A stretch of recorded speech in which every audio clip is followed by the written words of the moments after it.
Intercontinental Combat. This pro competition is in full swing, where the best still get to remain the best.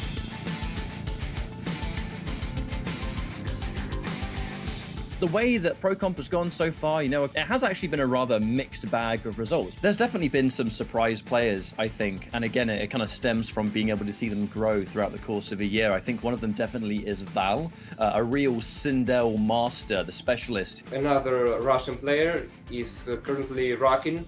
He's playing out of his mind. He's improving a lot. It's like everything he's doing is so difficult.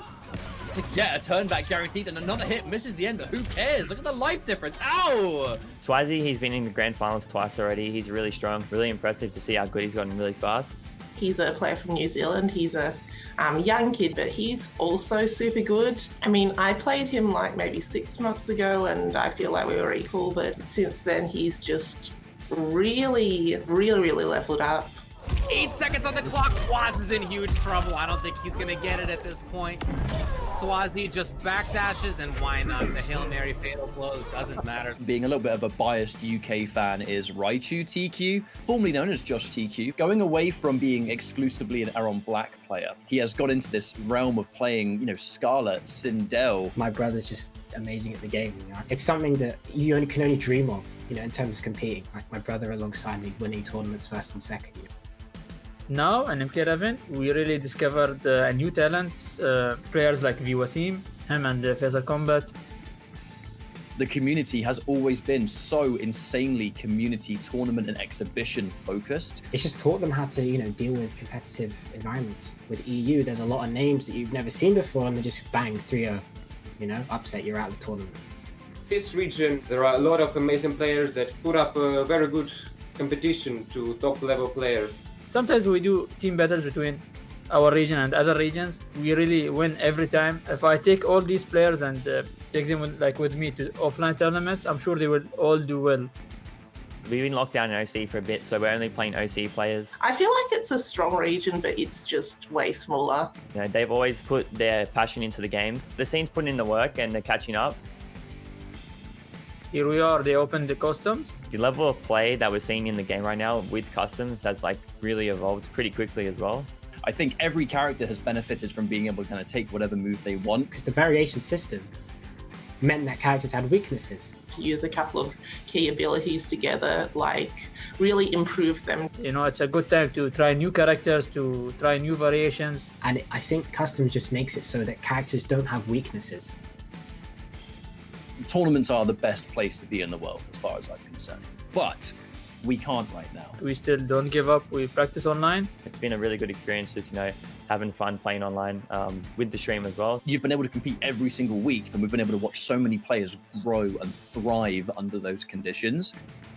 My dad was actually the one that got me into the competitive scene. He said that this is only the beginning of your journey. Yeah, here we are. We're growing together and trying to do our best. It's been a really positive thing for me and has really given me something to look forward to and work for. Fingers crossed that I can give you guys a lot more hype and content and, be the people's champ for a little bit longer. Let's keep killing it. Eventually offline's going to come back, so you guys know I'm going to be mopping you all offline.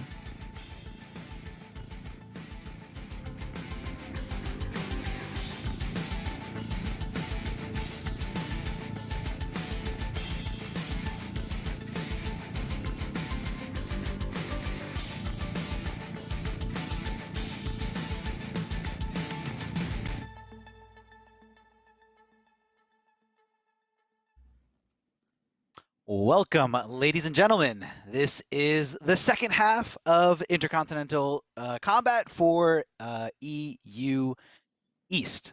I'm Darth Arma, joined by Ketchup. Ketchup, that was an incredible insight on, exactly what players to be looking for and what it means to, have an opportunity like this for all these different regions around the world.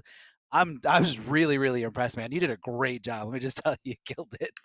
Look, I kind of think I've had a bit of an unfair advantage on a lot of other people because, we've been able to see the grind and the growth of loads of different players through PS4 tournaments as a whole. It's an appropriate time to always bring up and talk about PS4 tournaments because we've had Open Series. Now we have Pro Competition. It's all a program that allows players from, CIS or EU that might not be able to travel too much that can now compete online. They can actually start to show everyone what they're made of. I think I'm really glad we got an interview with him because he has quite the rich history within his own family in fighting games, and MK11 being his big competitive debut, I think, if I think of a player that has used PS4 tournaments as an opportunity to grow, Desarted's the number one, and shock horror, he's doing really well, and he's even in this bracket today, so. Yeah, and if you guys do want to get a part of the action, make sure you guys go to that website, compete.playstation.com. Here's a little breakdown of what's going on today, what we're going to have the pleasure of commentating. This is EU East Week 5. The top 8 is as follows. A lot of familiar faces and, a little bit of new faces, either, first or second time around into the top 8. Really excited, though, to see, Greece out here in full force, and the winner side, loser side, doesn't matter. Making it to the top 8 means you're going to be getting those points. Getting enough points is going to qualify you for the finale, where there's going to be a big, big prize pool on the line. So this is all about testing the waters. It's all about qualifying. And then it comes down to that one tournament to decide the whole season, decide, how much money you're actually going to be taking home. So we have a lot of talented players here, some streamers, some just regular competitive players. And like I said before, some newer faces and familiar faces. Everyone's here. Everyone's here in the top 8. A lot of representation here in EU East, and there's going to be a lot more later after this one when we switch over to EU West. So a lot of MK in the next several hours for you guys. So if you guys are looking for the best competition, look no further, man. It's right here. It's coming up, and I can't wait, man. I know we have a lot of exciting matches here at top 8. What are you looking forward to mostly? I mean, I know you this is your realm. Like, all these players in and out. I do, not to sound arrogant, obviously, but it's we've had the opportunity. Mustard and myself have been watching a lot of these players in Open Series for going on 9-10 months at this point. And even then, there are some players that we've seen only recently in Mortal Kombat 11 that we've known a long time before. K-Top and H-Dope being those key examples that are both in this top 8 winners side. It's two storylines for me. It is the continued growth of the CIS community, and also it is the growth of the Greek scene and the 3 best players in Greece constantly now starting to turn up in these top 8s. Having Nivek, K-Top, and H-Dope in the same bracket, this is not the first time that's happened recently, and it is, for me, just a real demonstration of just how talented the best of Greece can be, and always have been. Those seeds go way back into Mortal Kombat 9 with, Metsus, Hidan, Nicolas, and more, obviously.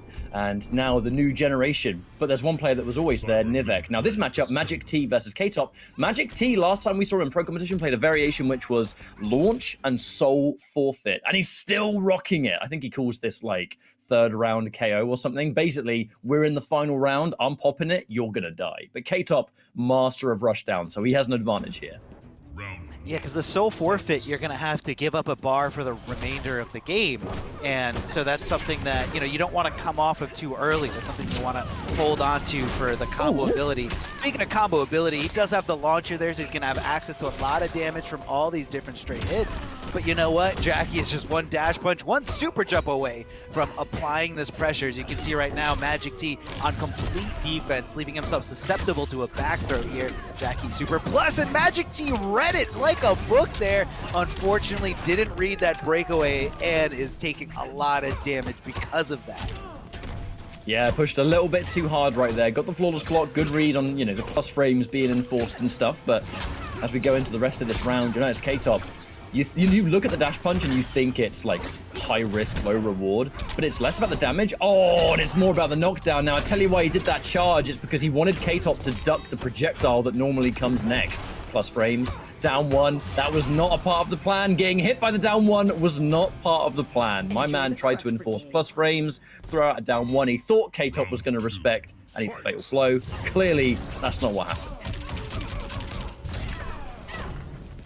I like the use of grease kick here. Amplify grease kick for some, more combo potential, different routes. So it really opens up, which path you can take. 2 damage right now. K-Top looking incredible here. Plus frames, but this time, because he was afraid of the flawless block, goes for the forward throw. This is all about, the mind games. What is my opponent thinking?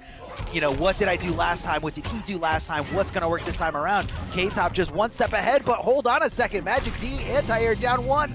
Oh, Yeah. he tried to go for the classic Darth Armor. We see players, they empty jump into the corner to do an empty jump forward throw, but K-Top was ready. Yep. Yeah, he was. He kind of, it's I don't want to say it's a common strategy, but it's definitely like, it's a strategy where you're utilizing, your resources. And, Spawn is very unique in the sense that he has a really damaging forward throw as long as he is in the corner. So that's why he kind of, you don't usually see that in high-level gameplay where someone will willingly go into the corner because, when you're up against the wall, up against the ropes, you're going to have a little bit more limited mobility. You don't want to be there. But because Spawn has that crushing blow, that's something that they dive into. So I definitely see K-Top all over this matchup. I'm pretty sure very familiar with Magic T. Magic T is a very prominent streamer, streams almost every day, every time I'm seeing it. But so, it could be something like that. It could be, you're able to see this different strategies and what could potentially happen. I think we're looking at this variation that Magic T clearly likes to take. That is the issue, one projectile right as a leap comes forward, it can be all over because now the rushdown begins, the meaty plus frames. One thing K-Top has become phenomenally good at is just recognizing what to do after a dash punch knockdown. I kind of got interrupted by the flawless block last game, but what I was saying is that you'd think the dash punch is high risk, low reward. It's less about the damage it does, and it's the fact that it's got a lot more knockdown frames than you might think, and that is honestly an ask and you shall receive moment because K-Top uses the dash punch knockdown and then enforces either a leap mid-screen, in the corner it'll be a short hop blast, like many layers, folks. And that's one of the things that makes Jackie one of the best characters, if not the best in the game. And I definitely think Citron and Jackie are kind of seen to be an undisputed top 2 right now for a lot of people. I definitely agree with that. Definitely agree with that statement. Jackie, however, continuing to apply this pressure here. Starting out this round with a 40% combo, but hold on a second. Magic D does force the breakaway to come out. So if he gets one more opening, one more juggle, he's going to be able to do some damage. Let's see if he taps into that very specific variation move. But hold on a second. Maybe he's holding it for round number 3. Tries to go for a forward throw. Jackie just playing a little bit more defensively here. K-Top throwing down that goop because, he just wanted the damage over time. Really couldn't get around the wall, the obstacles here that Jackie or K-Top were throwing down. And it's very, very tough when you have that limited amount of remaining HP, remaining life. Because although the goop doesn't do anything physically to you, it just kind of slowly ticks away your life bar as long as you're on top of it. And, when someone's that low on health and they're on top of the damage over time element, they're going to be playing a little bit more panicky. They're going to be like more willing to jump, more willing to not block, more willing to not just sit there, because if you just sit there, you're going to die. It's especially difficult for Spawn too, because one of his biggest weaknesses is that he is extremely whiff punishable because there's a lot of recovery on his attacks. And whilst that's not normally an issue, Jackie getting that one good leap right as you've whiffed something means that if you don't want to whiff against Jackie, it's kind of like don't press buttons, but you got to press buttons to actually fight back and put yourself in the match. And when the goop's on the floor, you do anything on block and you step in it, Spawn is recovering for a million years, and it's like he's standing in the damage on the floor. It's like, I don't want to deal with this. I'm going to try and get out of here. But nope, I'm dead. Yep. Didn't have the health to deal with it. Exactly here. Uh-oh, Right this out has the just gate. been an absolute demolition so far, Darth Armor. K-Top is just, opening up Magic T. The thing is, he's opening up Magic T without using a single grab. And that's one thing K-Top opts not to do a lot of the time, is he doesn't actually like grabbing you too much. He will if you've just blocked for days, but he's just happy to build the meter, do the chip damage. He's only really hit Magic T twice, and look at his life, or lack of in this case. Now he grabs him. No pain, no gain. A lot of damage, and again, you kind of have that little, that that thing in your mind. You're just that idea that, okay, they're going to be holding on the block. They're going to be, really susceptible to this throw because they're just so overwhelmed by this offense. And K-Top just really good at knowing when Magic T's gonna be so willing to just keep blocking here. Goes for the launcher, it does break away out of here. So Magic T again gets that opening that he's looking for. This is gonna be a lot of damage in his favor. Could be the round, could be the momentum shift that he's looking for. Gets another forward throw here. I guess K-Top was trying to tech for throw mix, anticipating him to throw him out of the corner. Love the conversion here, thanks to that corner, able to just kind of stay right in front of Jackie when she gets launched up. And Magic deciding or opting to back off, but this is very dangerous because she does have Fatal Blow. One successful hit will be, a significant amount of damage, but Magic does find the straight hit there with the regular stand 3. The chains coming out to assist Spawn, able to, extend a hitbox without extending his hurt box. Very, very powerful tool. Oh, and now we've activated Soul Forfeit, and we're going to start doing damage. Now, there's so many hits at the end of that combo, it doesn't really matter. Goes for the grab. That would have been another full combo because he hasn't used the forward throw yet. But now K-Top, he is going to be swinging hard. But wait, he's launched. He has no KBs for that one. He's already spent them, but the damage. Oh, no. Oh, no. He gets hit. Fatal Blow's ready. One single confirm now. Plus frames. This is scary. Flawless block so good to shut down some of the chip damage. Oh no, punish! But it doesn't matter. Man, I'm never going to get tired of seeing Soul Forfeit. And actually, to be fair, I'm going to quickly put a situation forward here, Darth Armor. You would probably not be particularly used to fighting Soul Forfeit Spawn, right? Because it's not a common variation that people take. The thing is, K-Top's brother, H-Dope, plays this very variation as well. It's one of his characters, and they've actually played in tournament in that matchup. I think it was Fujin versus Spawn. So K-Top's familiar with what to do when Soul Forfeit comes out. Yeah. I mean, because what's accessible. I love the use of down 2 crushing blow. Normally is reserved for like a specific scenario where you're ducking under throws or challenging some highs, but the fact that you can use it with Soul Forfeit to just kind of tack it on the end of a normal combo string or a normal juggle ender, and then juggle again from there. I mean, it's the possibilities are endless. How many different ways you can punish somebody, and then not only on top of that, as soon as you're doing your super long extended combo, if you didn't use that forward throw crushing blow, it's ready to go. And that's what you saw Magic T going for there at the end, but K-Top was one step ahead there, ducking right under.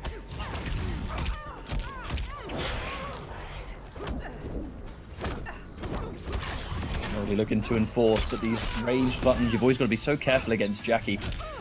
K-Top. Oh, hang on a minute. We have no... Well, actually, saving the bar is probably more likely there, so he keeps it unbreakable. Uh-oh. Right. All it takes is one grab, and the thing I'm nervous about, Armor, is that he has struggled against this Jackie offense all series long, tries to challenge, and this time eats it, plus frames for breakfast, and now the grabs are coming in. We're hitting the next layer.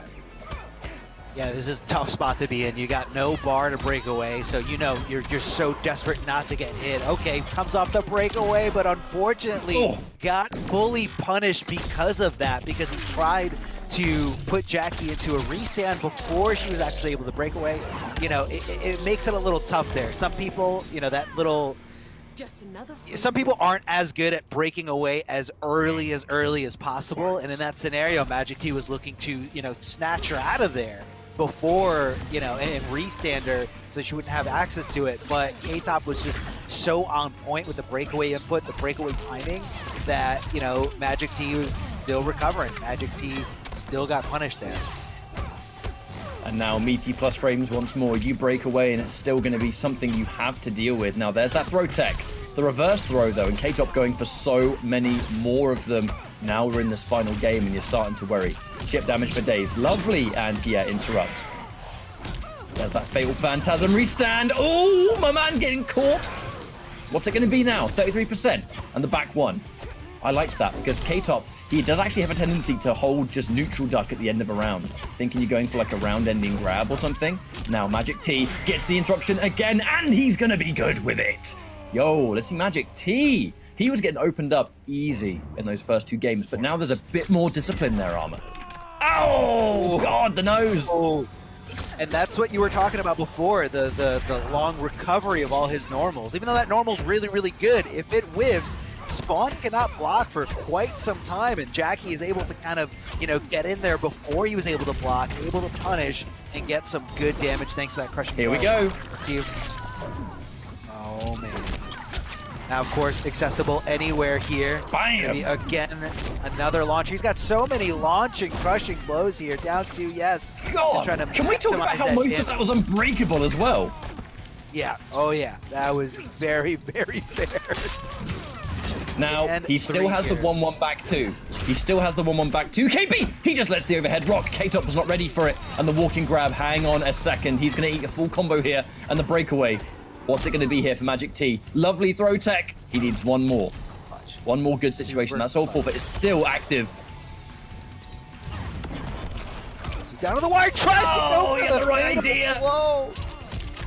If maybe he inputted it a little later when Spawn flipped over to the other side to follow her on the cross up, maybe he would have had an opportunity there, but it was just a little too. I mean, I guess he was looking for the down shot from Jackie, or for Jackie to not go to the cross up side. Very unfortunate there for Magic T. I thought I was going to see, you know, an incredible fatal blow conversion there, or, you know, an opportunity to use that fatal blow, because we haven't seen it, you know, throughout the whole set. And I really love the different variation. It's very, very fun to watch. You know, just seeing the combo ability, which, you know, you can just kind of pop out of nowhere. So It's sick. That's gonna. It really is. I just feel bad because the intention there was to wait for the leap and do the up throw to get the anti-air, but kind of like you quite rightly pointed out, I don't think he was expecting him to just fly completely over. I think it was probably going to be one of those leaps into shrapnel blast into whatever. Just didn't quite work out, but oh, what a sick sequence that would have been. And again, something I hadn't thought of with Soul Forfeit Spawn is that forward throw KB goes jump in, button into slam, into down 2. Like that whole thing is unbreakable, which leads to some rather insane damage to close out what is going to be a final round, right? When you can afford to lose that bar. But hopefully not the last we see of Magic T today. I'd love to see some more of that Spawn rocking on through. But K-Top, he is on a, for those that haven't been watching Open Series, he is on a rather recent tear at the moment. K-Top has been an absolute animal. He won the monthly finals, I believe, the first week of March.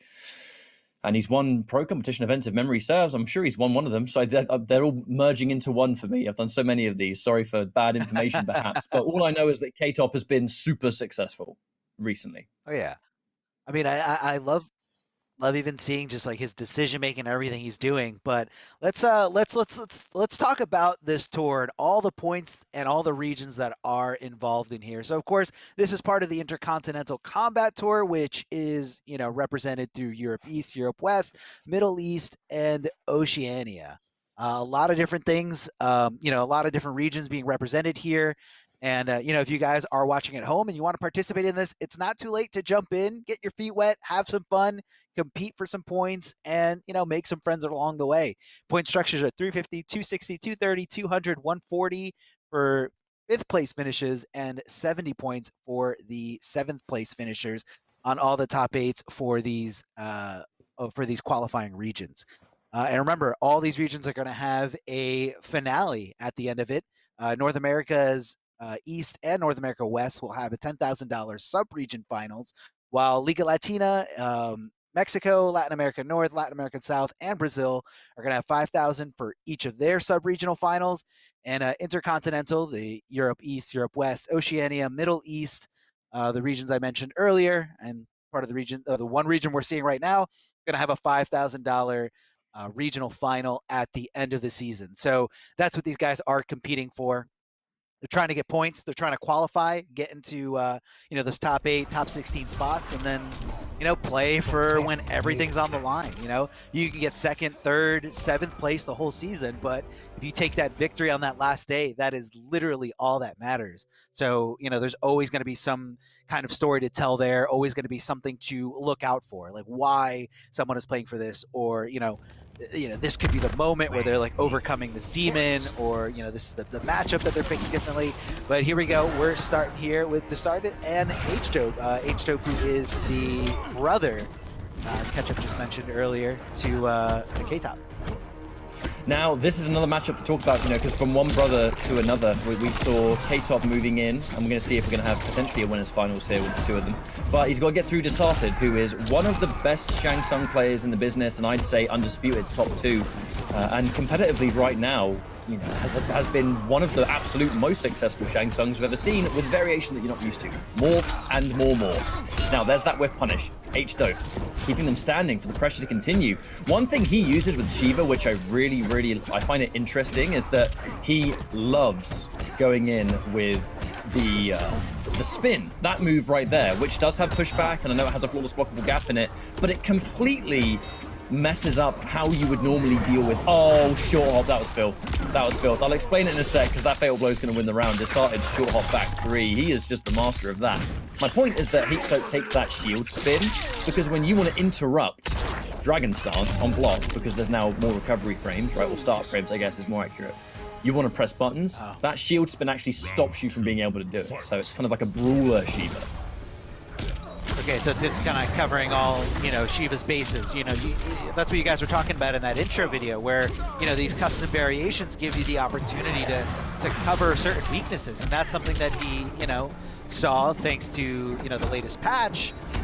And, you know, there are answers there. There's something that you can utilize there if your opponent is kind of getting through it. Oh, a trade definitely in the favor of Desarted. That could have been a really bad spot. Shiva does, however, get that forward throw here. Desarted deciding to just kind of step all the way back, trying to get as much room between himself and Shiva, especially considering that, you know, he's got all this life lead, this huge life lead. What a conversion there. Never mind. H-Dope doesn't spend the bar. The meaty mid once again. Looks for a neutral duck, but his button's too slow, and he tries to wake up fatal blow. I mean, a cute idea, I suppose, but in that situation, that meaty was too meaty indeed. But I liked how that the rest of the round played out. Desarted did a great job to just get that early life lead. Dragon Stance from full screen will get shut down by the smoke shake, so that's going to be a great situation. But when we brawl up close, gotta say, I'm kind of surprised that H-Dope didn't. He hit the back forward 4, but he didn't amplify it to create the debuff situation. I wonder why. Because normally in that situation, you would always expect it, you know, because you can do buttons into Dragon Stance, buttons into Shield Spin, keep him standing. Debuff means that Desarted can't really move around. If he tries to do his pattern to jump 3, he's going to take big damage for it. But I guess something that wasn't meant to be. Yeah. I mean, unfortunately, you know, sometimes people like to conserve bar for further opportunities, or, you know, you're conserving it for a game-winning scenario rather than, you know, a scenario that's going to put you into a game-winning scenario. You know, it could be different things. Could be just total misinput. Could be, you know, didn't realize it in the moment, although the animation is kind of long. But either way, looks like we're going into game number 2. Desarted all over that, you know, shutting down that wake up fatal blow attempt, which is, you know, definitely not fully invincible, and that armor doesn't start up for quite some time. There's a good amount of chip on that as well. Oh yeah, definitely a good amount of chip on it. Oh, watch out for the range. Yeah, just watch out. Just nicked those legs just a little bit here. Trying to backdash, but I guess Shang's backdash is a little slow. Not really sure, or maybe he's kind of playing to the idea that, okay, H-Dope knows Shang Tsung's backdash is slow, so H-Dope is either gonna, you know, bring the stomp forward or leave it exactly where it is. Did we see that? Wake up 2 into... Oh, wait, counter hit? Was that not a poke? No, it wasn't. If that was a poke, that would have been a crush and blow. And now he's getting cute. Mix up a flies and you're whip punished. Boom! That's the round. You can see H-Dope.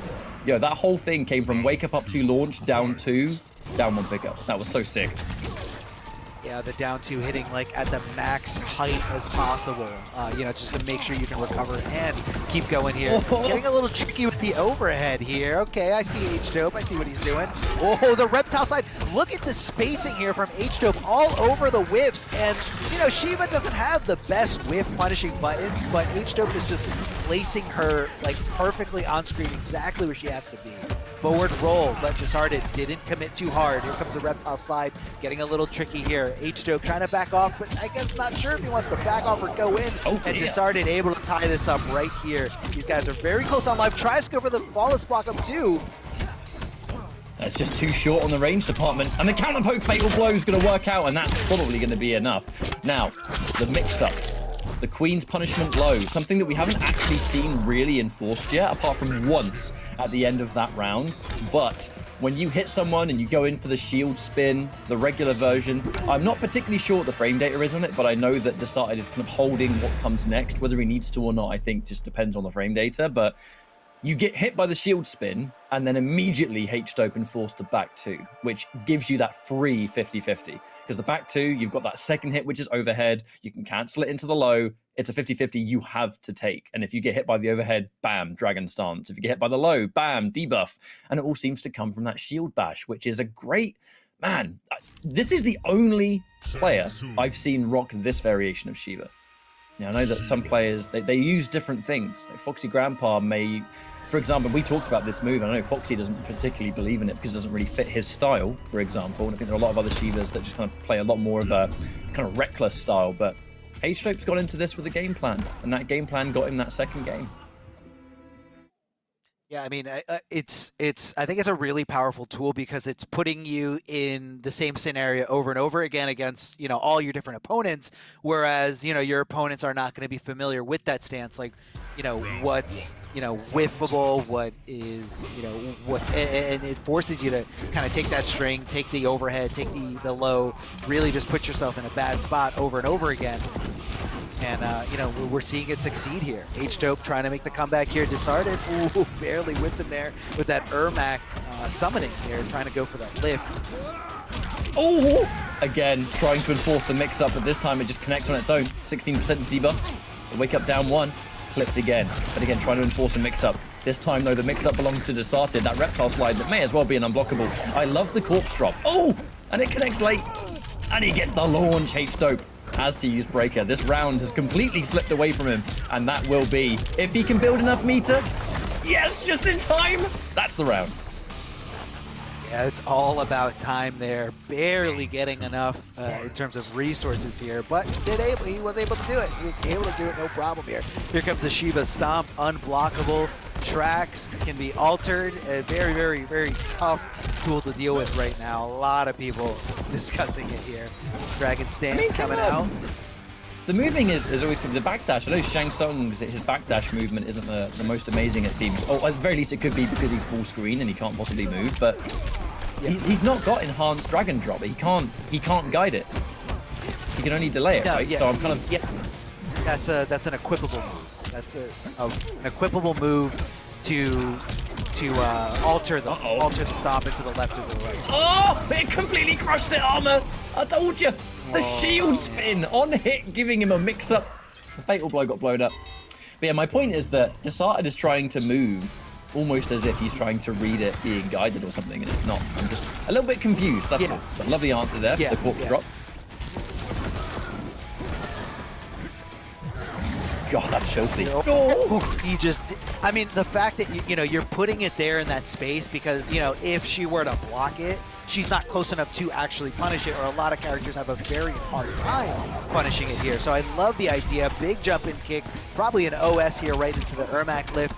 Anti-air from Shiva, not close enough to get that down one conversion, but able to amplify that shield bash just to kind of keep herself safe here. But again, he's trying to backdash. He's full screen. He can't move, Armor. I'm so confused. Lovely punish. Yeah, no.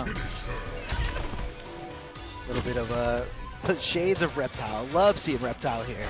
And, you know, he's playing back and forth here. I mean, H-Dope made an incredible adjustment in game number 2. It looked very, very convincing, and Disheartened just kind of, you know, picked up the pieces and kept going, and you know, I'm not sure if he's familiar with, you know, what you're pointing out in terms of the unblockable stomp being altered. Again, I know that is a equipable ability. It's not something that comes in the default build of Shiva. So, and again, we can probably see it here in the loading screen where we can see what is equipped.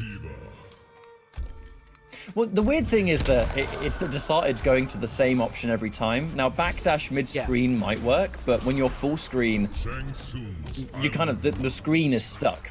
So sometimes backdashing when you have that much distance to work with, like the screen doesn't have enough time to kind of move and and basically allow you to slip through the net. But Decided is going for the same option every time. So from the fullest of full screen, that stomp is at the moment a free hit because of Decided doing the same thing. Not that it's a huge problem, because he is currently up in this set, but it's something I'd like to see just a little bit different if we see a stomp once more. The corpse drop does catch her on the way up, which we have seen put into good practice. But H-Dope, I'm liking what I'm seeing so far. Lovely smoke shake, though, to give Shang Tsung that offense and the flawless block. He knows. Bang, bang, down 2. Easy, 25%. Not bad. Love the whiff punish here. A big jump in 3. Does have some recovery as soon as he lands. Shiva looking for the sweep, but not quite close enough there. Shang Tsung just kind of backdashing, playing the spacing game really, really well, going in and out. Okay, this time he kind of went for a forward dash after that first backdash, but again, Shiva's stomp just kind of came down a little too quickly for him to get out of the way. Uh-oh, here we go, the mix.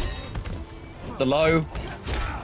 Eventually. Oh, and again, he's trying to interrupt and he gets blown up. And I actually did just see in the chat room, because I think Babs was asking about it, shield spin being plus 15 on hit.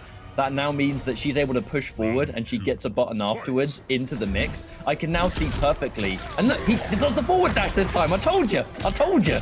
Okay. That's what I was waiting he heard for. you. I hope not. I'd get in trouble for coaching. I didn't mean it. It better not be watching the stream, I'll tell you what. Yeah, it's illegal. Not that's against the rules, guys. Straight. Oh, okay. Going for the again, forward dash. Forward dashing, very, very good for him in this scenario. You know, able to make it with, because the forward dash is so much faster than that back dash. I mean, even whether he's mid screen or full screen, like it's just a very sluggy back dash. Like he kind of like moves his body forward before he actually jumps back. So again, all these different animations, like every character is different. Not everybody, you know, can be blessed with incredibly good backdashes.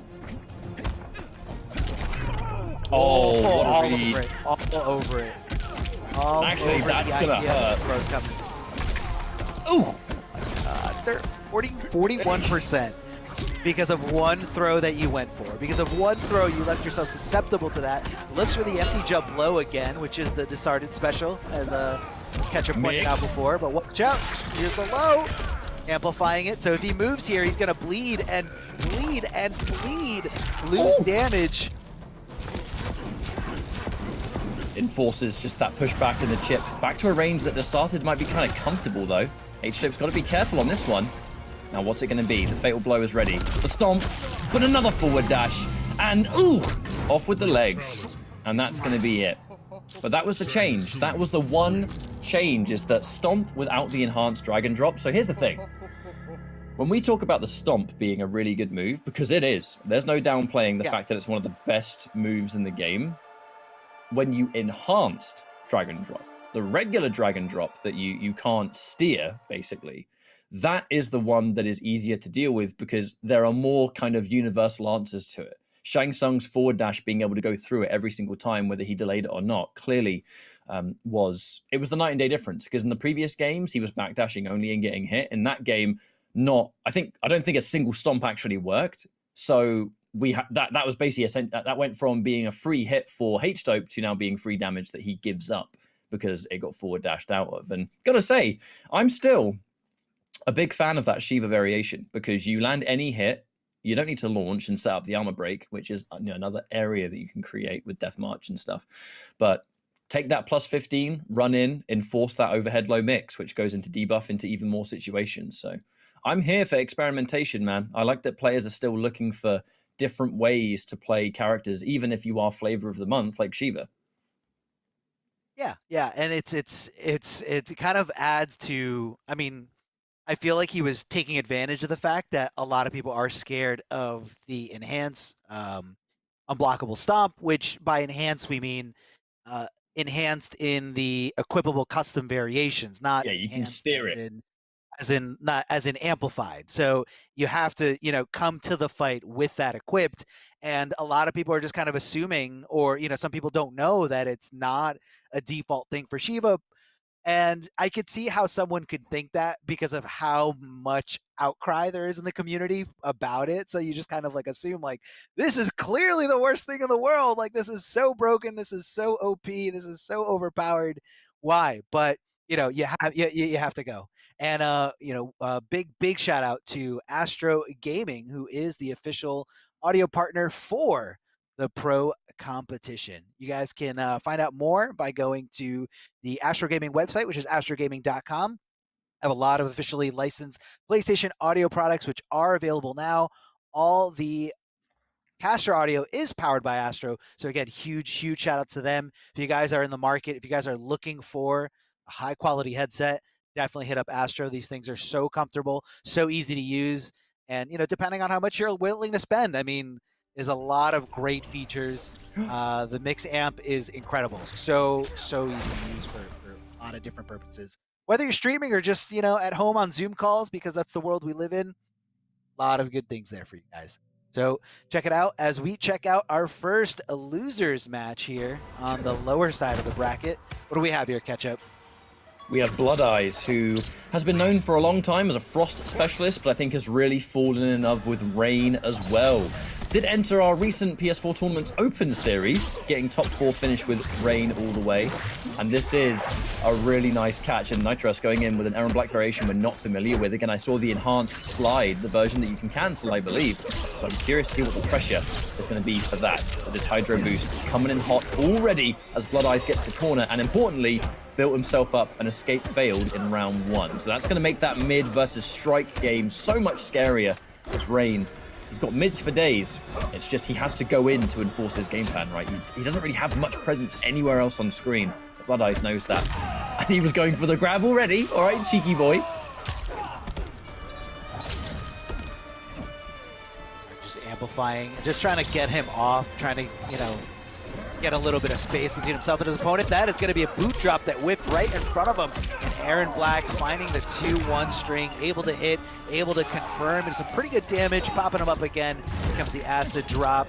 Flawless blocking the 3 on Wake Up. He is in his head. He is all over and ducking under that throw attempt, giving him a throw of his own. Definitely going to be keeping him in the corner. Aaron Black, what you going to do? Got an acid drop for us? No, just rifle right to the knees. Watch out, Blood Eyes gun's got making it so obvious he was going for a grab every single time, and it was never at the right range either. A little bit too far away, or I mean, I did see Aaron Black just kind of letting go of blocking in those good scenarios. Here comes the acid drop, trying to stay away. Oh, big jump in over the amplified boot drop.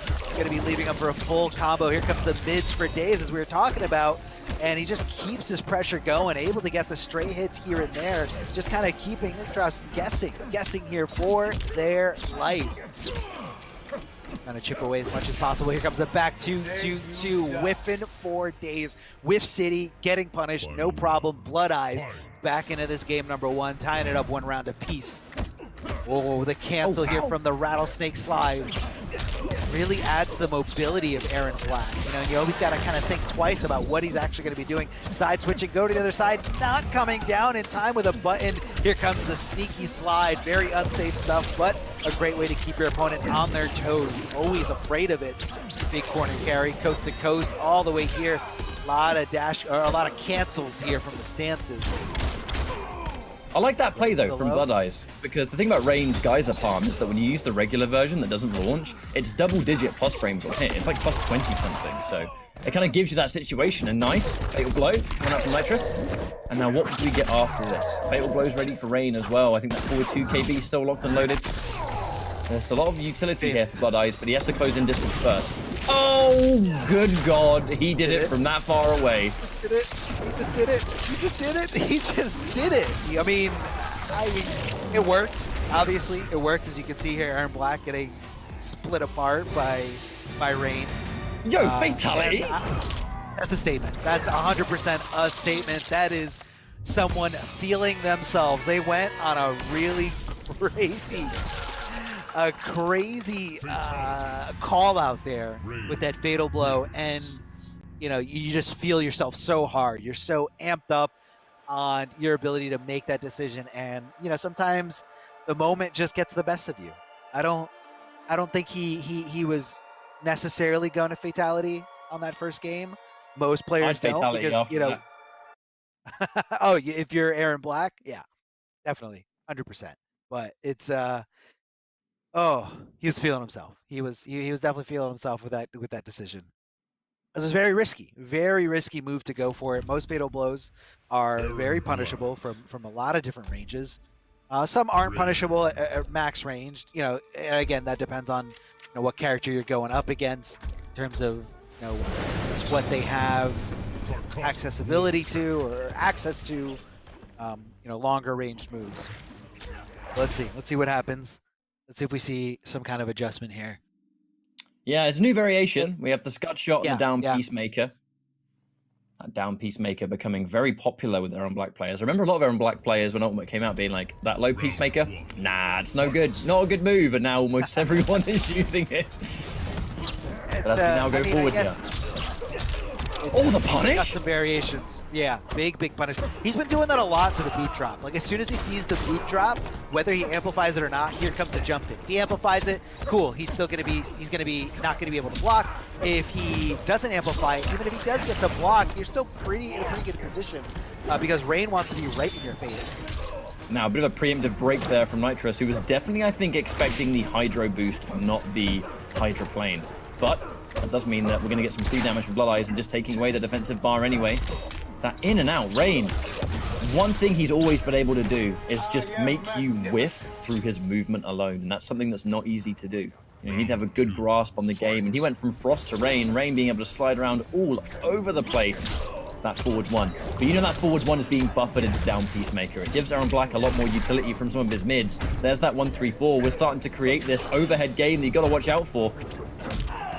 Instant jump, and he's making the call out. You point out Armor, but now Nitrous is well aware. Oh yeah. I mean, it's all about adapting to your opponent, adapting to what strategy is going for. Scud Shot, that could have been a lot worse for Blood Eye, so I think he's a little lucky there in that scenario. Back throw, the waves pushing him back as far as possible. And the Scud Shot just to kind of get off of the move, amplifying, of course, going to be super duper safe. Oh, I thought he was going to get some kind of whiff punish in that scenario, but looks like he wasn't able to swing fast enough. Little short hops, and Blood Eyes never really put themselves in a bad situation. Another fatality. Oh, come on, dude, do the other one. At this point, you're committed. I know, but come on. If you're going into this thing of I'm going to fatality you every game, there's 2 fatalities per character, Blood Eyes. I agree. And the other one's better. It's got eyeballs. Wait, what? Who said that? You don't. Ugh. They love eyeballs in this game. The animating the eye. There's probably a whole team of people that just animated that eyeball or the different eyeballs in all the different scenarios. I want to know who animated the eyeballs. The area of expertise. I don't think it's one person. It's gotta be like a whole team with how detailed and the versatility with the eyeballs, because it appears in all these different fatalities. No way it was one person. But you know what? We're seeing some good Rain right now, and Nitrous just getting overwhelmed by it. Now, this is going to be a different element of the matchup. Sonya is going to be able to... The reality is, she's going to be able to zone Rain a lot more efficiently.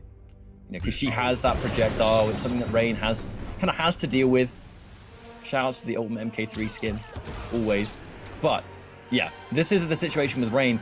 He's great when he's point blank, but there are a lot of characters that can kind of prevent him from getting there, even with his good movement. So Blood Eyes, he is going to have to kind of play a little bit more of a patient game. You can see here, it's the basically Ringmaster plus good jumping is this variation. So we're going to get some zone in here. Watch out for it. Yeah, watch out, Ring. I mean, the Ring shots recover so they start up so quickly, they recover so quickly. So that's really what puts Sonya's zoning. Zonia at the top. Yeah, Zonia, definitely Zonia. Oh, tries to go for the high, and that's definitely a weakness of Sonya. Very lack of mids. All her good strings, all her mix-up potential really comes from a high starting string. So that's why you saw Blood Eyes immediately challenging with that down 2, or challenging with anything really. Oh, waits for the inevitable down 1. Blood Eyes, he is that 1 step ahead. He puts himself minus knowing that Nitrous is going to do a low poke, lets it happen, and just allows you to be minus. Jumps himself into the corner, though. That's going to create an interesting game here. Again, no anti-air attempt, respecting the jump 3. Now, something we don't see a lot over in EU is when Rain players use that Hydro boost, a lot of people just don't try and anti-air it. Oh, wake up on 3. Oh, and it actually kind of worked out there. A little bit of a scramble situation. Oh, not anticipating it to actually find the hit. So, you know, that's kind of why we opting to go for a little bit of zoning here instead. Nice conversion here. Forward dashing, canceling out of it, and just doing the damage as much as possible here. Nice dress. Getting on the board here. One round with this Sonya. This last effort pick here. And we do know that Blood Eyes, the specialist, he does have multiple variations for his 2 characters. Oh! And that's just a down 2 out of nowhere. I mean, I'd enforce a mid there too, to be honest, after just getting hit by a down 2 in that situation. Short hop into mix. There's that 1-3 again. Blood Eyes enforces the overhead as well. There's the short hop answer back almost immediately. But he gets the jump in, and he still manages to pick up. And he expects you to break. Oh, God, what is going on here? Oh, no! Spaghetti all over the floor. Yeah, that was a really strange situation. Getting up, I mean, dropping the combo, but you got up and you weren't ready to block. But I guess because he wasn't ready to see a very punishable move coming at him. So I mean, I totally get it, especially in this high risk, high tension situation. Oh! Gets the brutality, the back throw, just popping him up, Take no prisoners. exploding, just pieces of him all over the place. I'd say brutality is a tougher statement than a fatality, but that's just my opinion. I think that's you know, you're in such control of the situation that you can fulfill that specific end game requirement here, and yeah, it's got to feel good. Sonya doing it here. Very close match. Very close match. You know, a lot of back and forth, 1 round apiece, but I think it's working. I think it's working, and I'm not seeing Sonya, you know, miss a beat. They got the conversion there with the ring hold dash cancel, no problem. Able to get some good damage. It looks like we're staying with Rain. We're not straying away. Yeah, because he's either going to go Rain or Frost recently. And when it comes to Rain, I've seen him use 2 variations so far, and I think he's gone with the same one. Yeah, he has. The other one replaces the hydroplane for the tidal wave, which is the low, which kind of creates that 1-3 game. Makes it a lot more dangerous because you've got 1-3-4 overhead, 1-3 tidal wave low. It's definitely, I think it's a 50-50. I don't think he's going to see it. But Blood Eyes going back in. Oh, one of those accidental breakaway. breakaways. No, it hurts. It hurts. Yeah, because of the input. And you know, this is a complaint that a lot of people have had for, you know, quite some time. Is that input happens to you a lot because you're looking to block low, and you know, you're holding down and block, and you know, that's just the right time for you to hit breakaway. That's really unfortunate. My heart is out, and it's really hard to come back from something like that. Good block on the low though from Blood Eyes. Gets opened up. No fatal blow. Probably trying to set it up for the next situation, but I like that. Blood Eyes creates the distance and space. Does not want to put himself within comeback distance of Sonya. But now that's not really going to be his choice. Back to the wall. The jump in, and he's anti-aired. He is anti-aired. And actually, he doesn't even need to use the fatal blow. The threat of it alone made Blood Eyes back up. And then he gets clipped by a trip guard. Round 2, fight.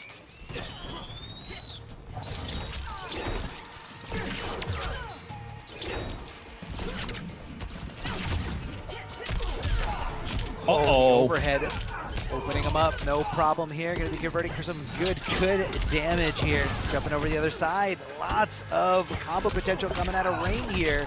But Sonya does opt to go for that breakaway, coming out of it really quick.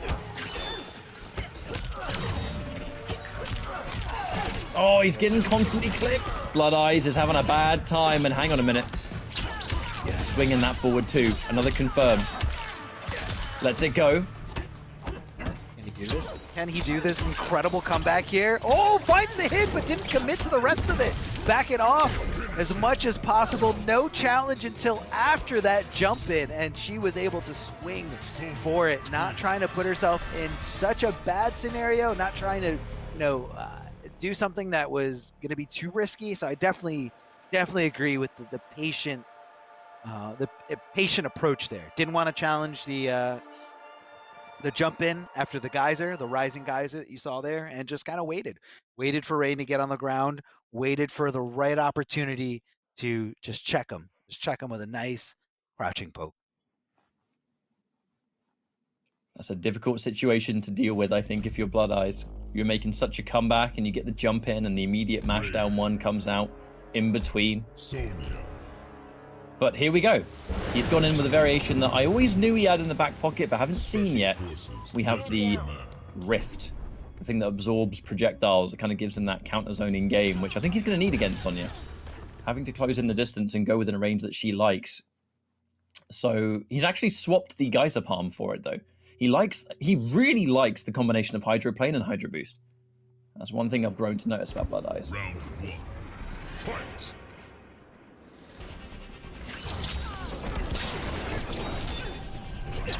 Right, Now, so this will change the game. Yeah, the Rift is going to be more for, you know, trying to deal with the zoning from Sonya. But he's getting constantly clipped. That mid already. Decent damage with punish. That double dash, looking for a grab. Short hop action coming out of Sonya. A little tricky there, you know, the overhead coming out almost instantly here. Throwing down the Rift, and, you know, Sonya just trying to get past this Rift, trying to, you know, get back on offense. So you're kind of, you know, turning the tables on her. This is a character that's really used to making you go through all this zoning, go through all these, you know, ring energy rings coming at you, but, you know, it kind of just changes it up. But right now, she's got a huge life lead, so she had no reason to go to him, and even with that Rift in play, the Rift that's equipped, it didn't matter, because the life lead is a big determinant of, you know, the overall vibe, the overall, you know, mood of the match, of this specific matchup. Oh, there it is, the Rift immediately through. But you're noticing there is a massively increased rate of the drone drop, purely because it's to go behind and bypass it and create this extra layer of what they're playing so far. Oh, the Rift eats up the airborne ring as well. Okay. But It looked like she was trying to get, like, right past it. She just wasn't quite in front of it yet, or right past it yet. Bits for days.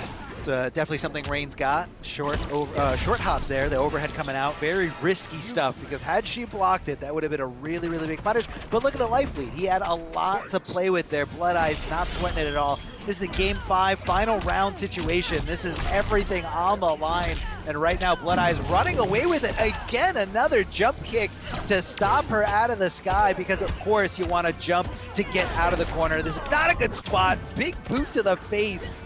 Thanks to the interactable, very corner, very stage-specific tool utilized here. Oh, he tries to anti-air, but it's the jump kick this time. Blood Eyes. Hang on a minute. His back's in the wall. What's it going to be here? Oh, brutality! Oh, God. And there we go. The win at the last minute. The reverse sweep denied in the last possible second. But I think that's going to be some relief from Blood Eyes, because you never want to get hit by that reverse sweep. There's no galaxy where it feels good to concede that.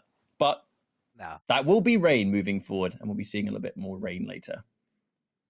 And to add to, you know, that potentially hurt situation, you know, he did start the end of the first game by performing a fatality. So if you were to do that and still end up losing the set, especially if you're up 2-0, that's definitely not a good feeling.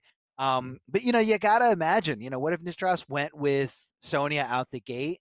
You know, that could have been a completely different set.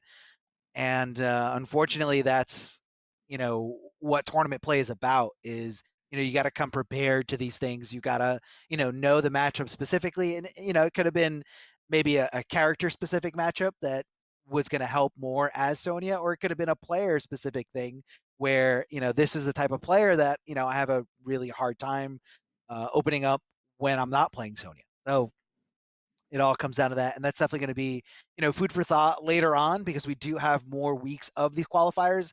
And, you know, both these players are up there at the top of the list. So, you know, we could be seeing a, you know, regional final showdown of these two players. And that's the day where, you know, a lot of is on the line in terms of, you know, money, we're past points. And if you guys want to get involved, if you guys want to compete, all you guys got to do is check out PlayStation 4 tournaments. You have to go to compete.playstation.com to be a part of the action. It's a lot of fun, a lot of great things that you can get by going in here and competing. PS4 tournaments are weekly competitions for all skill levels. You can compete against your friends and rivals for unique rewards.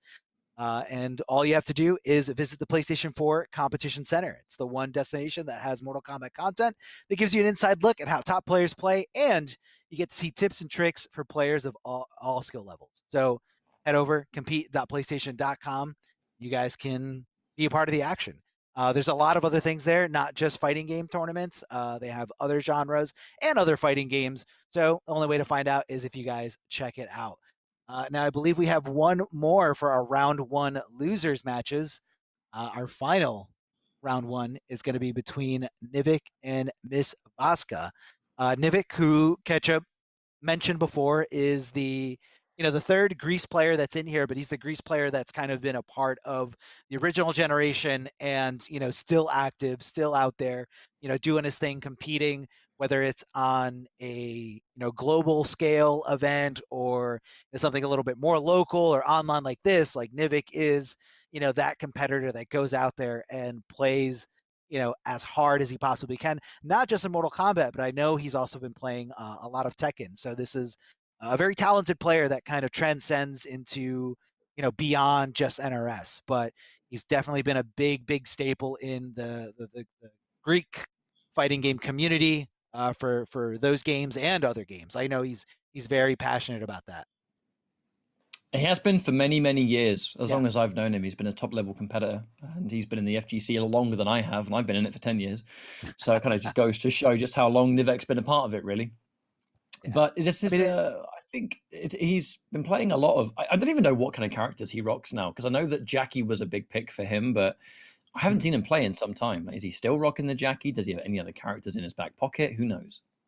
Yeah, I mean, I know he's a fan of Cabal, but I think that was more so in like the beginning of the game. Yeah, early on. He was playing back and forth between Jackie and Cabal. Now with custom variations, especially because of how talented he is, I wouldn't be surprised if we saw a completely different character or something a little bit more obscure of a pick rather than just going with Cabal or Jackie. But those characters are very strong right now. And Nivik's not too shy to pick those really good characters. Looks like we're going to be going with Jackie in this scenario. Well, the Jackie makes sense. It's just a character that suits Nivik's style in this game.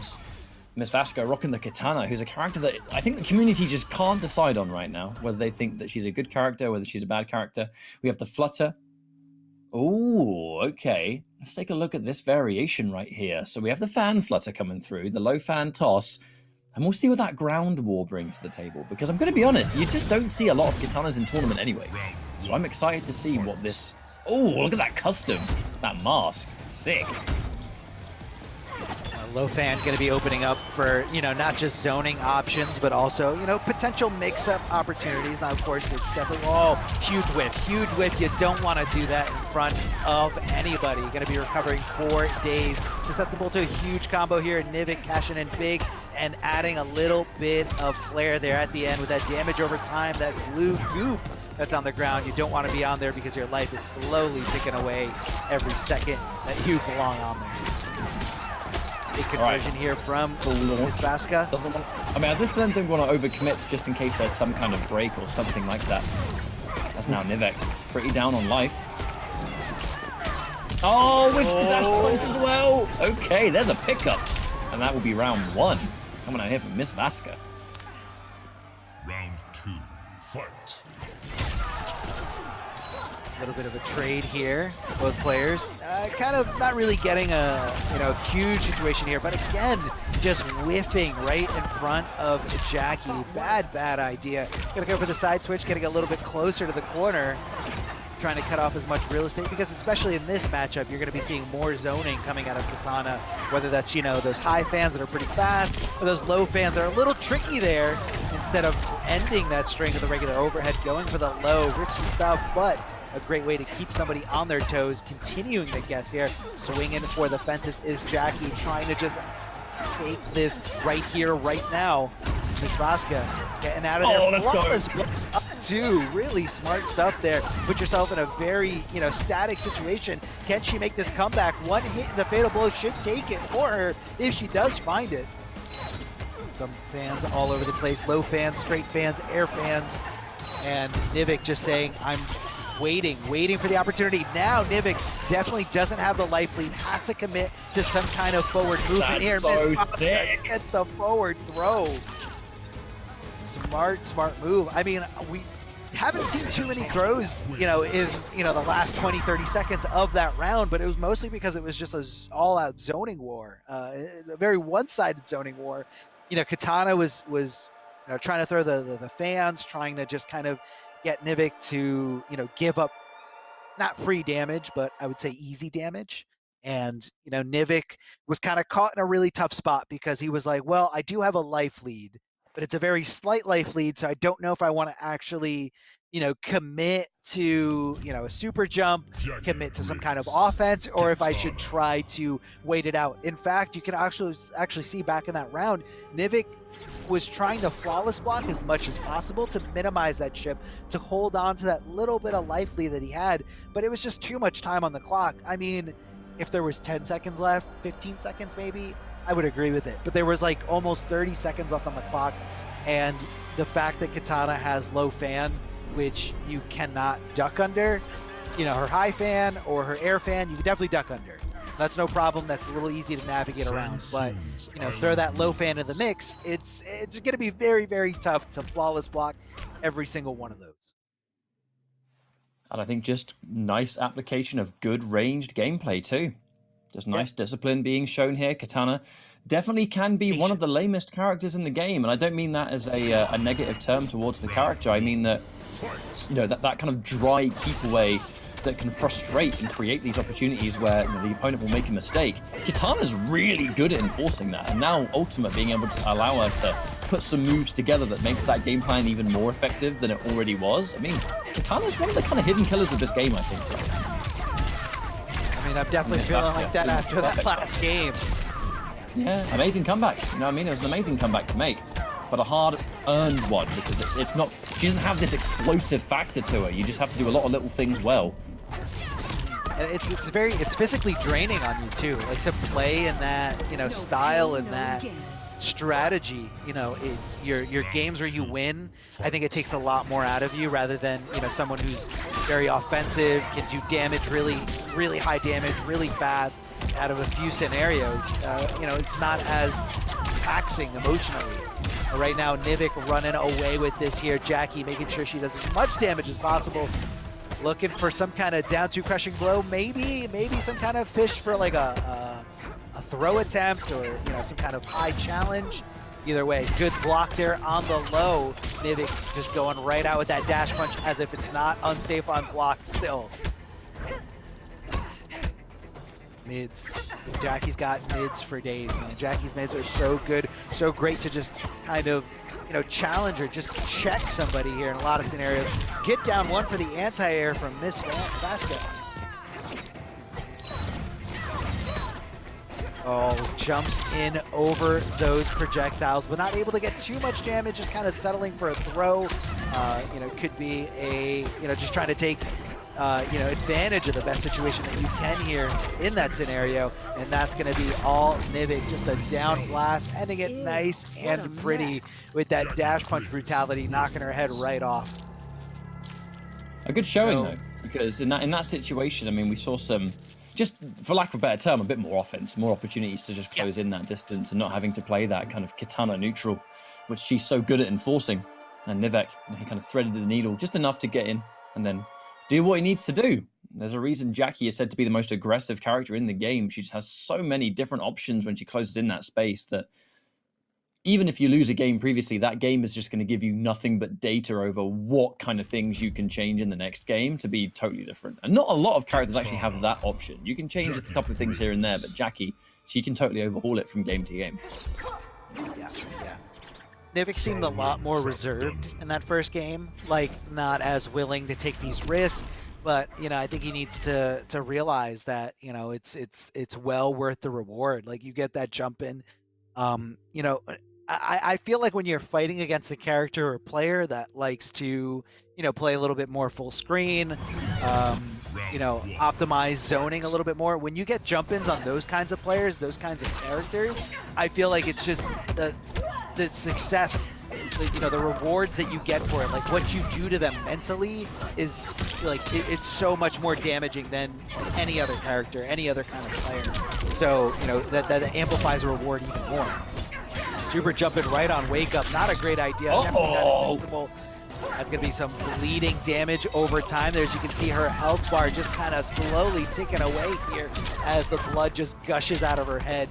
Side switching for the corner positioning here. Nivik looking for some kind of whip, but Miss Vasta does not give it to him. We're rolling back and just going right into Fatal Blow. Right into Fatal Blow, rolling back and, trying to just stop any kind of potential meaty because, the timing is definitely a lot different. And you're also opening up the space between yourself and your opponent. So rolling back, the cost of one defensive bar, definitely a really, really good way to spend it. Fantastic air to air too, spinning that bar just to land enough to capitalize. Looking for it again. Sure hop, that was definitely some kind of flawless block, I'm pretty sure. But the breakaway used. Lovely tech there from Nivek, but Miss Vaska in control so far. Ooh, there's the jump in. I'm going to put Katana towards the corner, so this could be where Jackie starts to explode a little bit. The defense. How long can you block? Oh, her jump in's good, but the air to air for Jackie. Faster.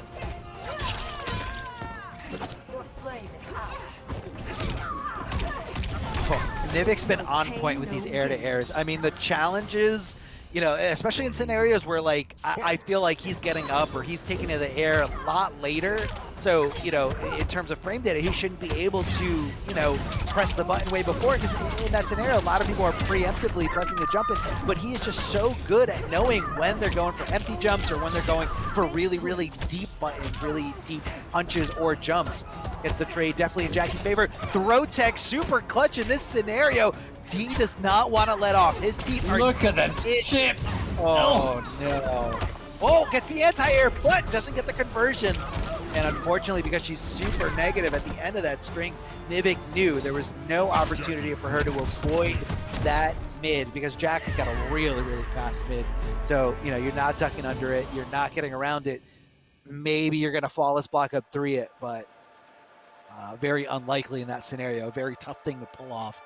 And Nivik looking to turn this around, losing that first game, so because of the, just getting outplayed at mid to full screen, becoming a little impatient or I'm sorry, being over patient at times. Now Nivik's just kind of switched it up, being really aggressive, getting past all this zoning, utilizing that super jump as best as he can.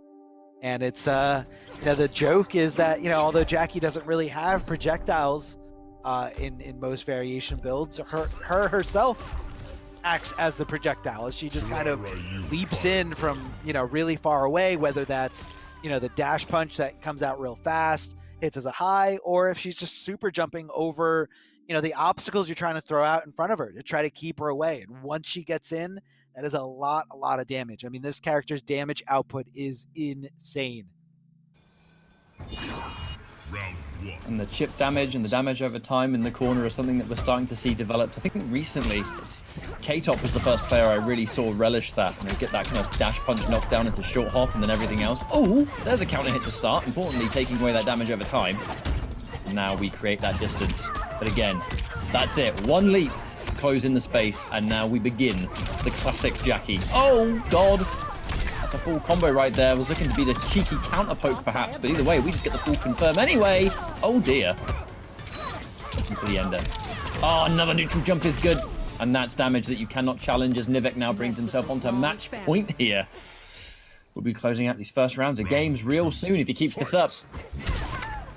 Could be the downward shot, and that is not where you want to be. You don't want to be underneath Jackie, because she is just coming down with a world of hurt for you. The air-to-airs, Nivik's so good at that. It's very, like, I feel like it's a very specific to Nivik type of thing. Cashing in not super big. I think he's just trying to, you know, seal the deal right here, right now, which he should, thanks to that down 2 at the end. Even if she did go for the breakaway, not going to be able to avoid that damage, and you're going to be up in the corner, even if you know, survived it somehow. A little nod, a little friendship here from Nivik as Nivik moves on, and unfortunately,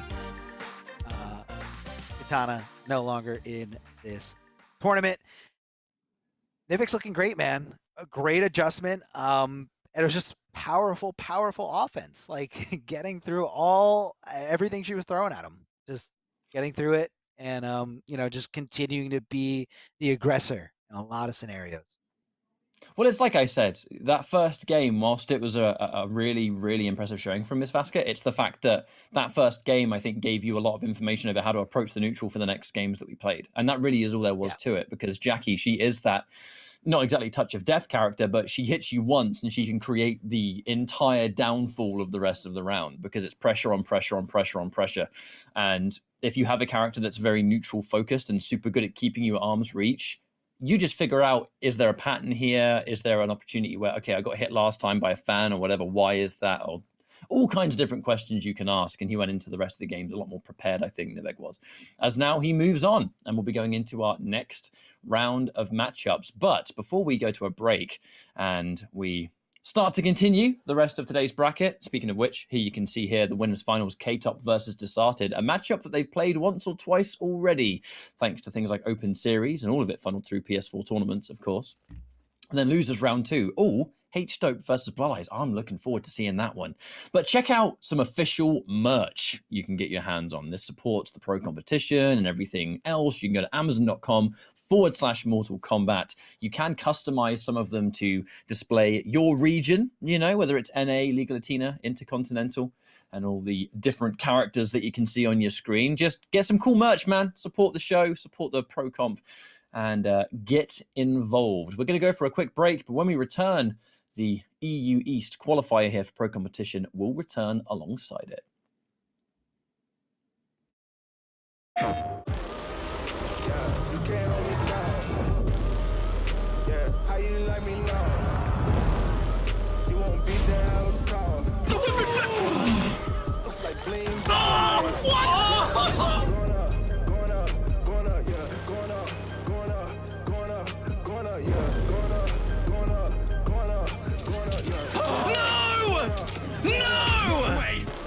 Jokes, no gimmicks, just combat.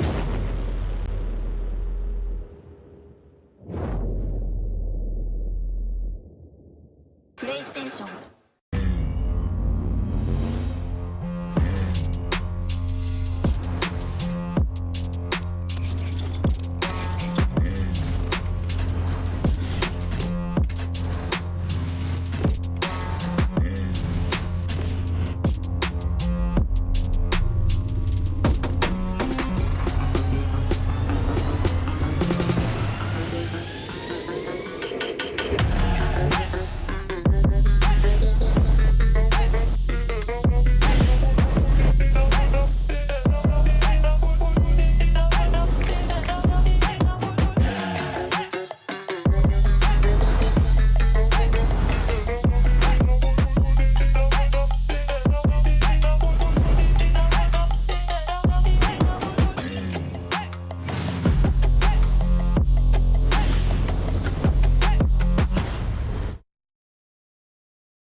Hey guys, Ketchup and Mustard here, and it's time to test your might in the Mortal Kombat 11 Open Series. Ready to rumble?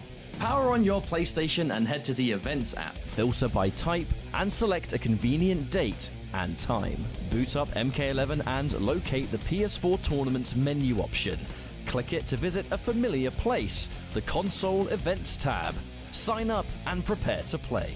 Once registered, you can view your tournament details and check-in time. A notification will remind you to tighten your black belt and get over here for your match. Continue combat in the open qualifiers to close in on the competition. Thank you for watching, and we'll see you in the tournaments.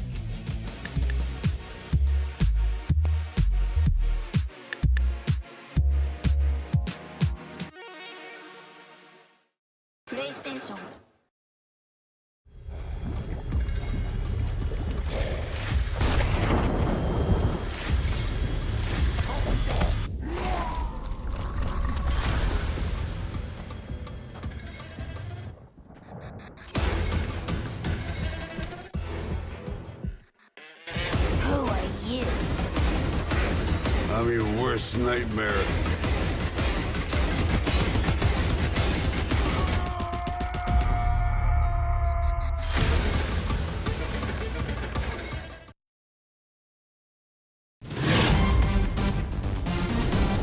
Any ring I step into is mine.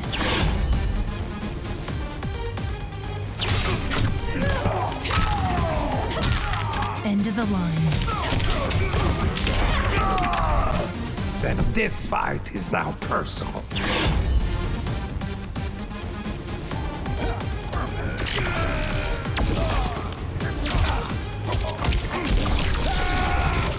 It is exhausting being so perfect.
Welcome back, everyone, to the Mortal Kombat 11 Pro competition here. We're in the EU East, week number 5. I almost said EU week number 5, but we are on the eastern side here of things. We're halfway through this bracket, give or take. My name is Mr. Rockman. I'm excited to be joining you guys here as Darth Arma and Catcher brought you guys the first tail end of this top 8. But before we get into what is happening right now in the middle of this bracket, let me tell you guys a little bit about the Open Series here for PS4 tournaments. The Mortal Kombat 11 Pro competition is presented by PS4 tournaments. Go ahead and check out that Open Series I was talking about. It is weekly competition for all skill levels. Compete against your friends and rivals for unique rewards every single week. You can visit the PlayStation 4 Competition Center, the one destination that has Mortal Kombat 11 content that gives you an inside look as to how top players play, think, tips and tricks from all players and skill levels and regions. Even if you check out those videos, it's pretty cool. And all you have to do is go to compete.playstation.com, sign up with your PSN, and you are in there, baby. And it is that simple. Yeah, a lot of great content on there, and we have a great top 8 for you guys. If you guys are just joining us, you already missed a great set of matches here so far. K-Top was able to take it over Magic T, and Desarded able to take it over H-Dope. 2 incredible bouts. So if you guys did miss it, you definitely want to check it out in the VOD a little bit later. But right now we're going to be focusing on, we're going to keep going through the loser side of the bracket, the lower bracket. Blood Eyes able to take it over Nistras, and Nivik able to take it over Miss Vasca. And so that's how these matches are going to be played out for the rest of the top 8. Of course, the winner side, the upper bracket, are all the players that have not lost a set yet, while the lower bracket, or the losers bracket, are the players who have lost 1 tournament set so far. It's a double elimination tournament. Once you lose 2, you're out of the tournament. So just to kind of see how the structure plays out, I know double elimination is a little bit new or different to people, especially if your point of reference is, something more mainstream like a regular sport, where things are often single elimination in the playoff season. But just to kind of break down tennis, which can have a couple hundred entrants. It's bracket formation, but always single elimination. And when everyone's like, wait, you can have a second life? Absolutely, here in the fighting game community, baby. If you sign up for these tournaments. Yeah, definitely a great way to kind of go into some sort of redemption, because that doesn't mean that you're out of it. You fall into that lower bracket, you're going to be playing other players that have also lost. So, it kind of gives you that different spark, that new spark of motivation. All I have to do is beat people who have already lost. How hard can that be? But of course, in a competition like this, Mortal Kombat 11, highly competitive, especially here in all different regions. Now that we have opportunities, we have the spotlight, the streamlight for all these different regions. These guys have just been coming at it with everything they got. And I see it week after week, month after month. These guys are just coming out with better strategies, more, on point execution, and just different ways to look at things. Yeah. Honestly, this match is a perfect example of that. I wanted to talk about those first round matches that had happened, and even in the losses, we saw both of these guys, or more in particular coming from H-Dope, different Shiva that you're talking about, coming in with something a little more unique. And here from Blood Eyes, a complete turnaround from competitive reign that we see on the North American side of things. One that's actually using hydroplane, one that's using other moves, besides the general Geyser Palm combo that we see from North American Rain players, and he's using it perfectly in this particular matchup. That I'm really curious what we're going to see is if Hydroplane or any of these other wacky Rain moves like Hydro Boost come into play versus Shiva Stomp, and what kind of counterplay we're expected to see here early on. And gonna get a right read there, trying to break out that Rift to stop the Shokan stance. And this is just excellent Mortal Kombat 11 and unique stuff from both players, because on the H-Dope side, we're seeing a much less dropless Shiva, much less Shokan stance Shiva, and one that's actually focused on the up-close game that she has, which is still incredibly scary. This is scary all over the place. It's something that we don't see a lot, is what I'm trying to get to, Arma. I know it's a long rant, but we're seeing some Mortal Kombat, baby. Oh yeah, we definitely are. We're also seeing a lot of jumping forward coming out of Rain here, which really was like his opener for pretty much every single one of those opportunities. What a great backdash, making sure that Shiva unblockable stomp does whiff. Now again, remember, it's because she doesn't have the altering stomp equipped here in this custom variation. So, you know, not always possible in, you know, when you're fighting other Shivas, but in this scenario, H-Dope, you know, is not able to do that. So Blood Eyes just trying to apply as much damage as possible here. Not sure what he was looking for there. Maybe a flawless block. I know there is a gap between the regular shield bash and the amplified portion of it. Trying to throw up that rift, try to stop these projectiles. I don't know how it didn't connect. I thought that jump kick was just going to stop her in her tracks. She was able to throw out. Oh, I was gonna say, for that to be the only jump kick that didn't work was what was really scary right there. It looked really close. Oh, and again, this time. Oh, the heartbeat. Okay, Blood Eyes. No, you're right. That range jump kick has been a big part of this offense. It's one of the primary offensive tools that character has. You talk about a Black Adam axe kick from the past, shutting down any anti-air attempts, and he's done a good job of kind of countering the zoning as well. Getting one absorb, able to take a trade on the second one, and that Qatar doing some great damage, having some wonderful, if not absurd, speed of his own.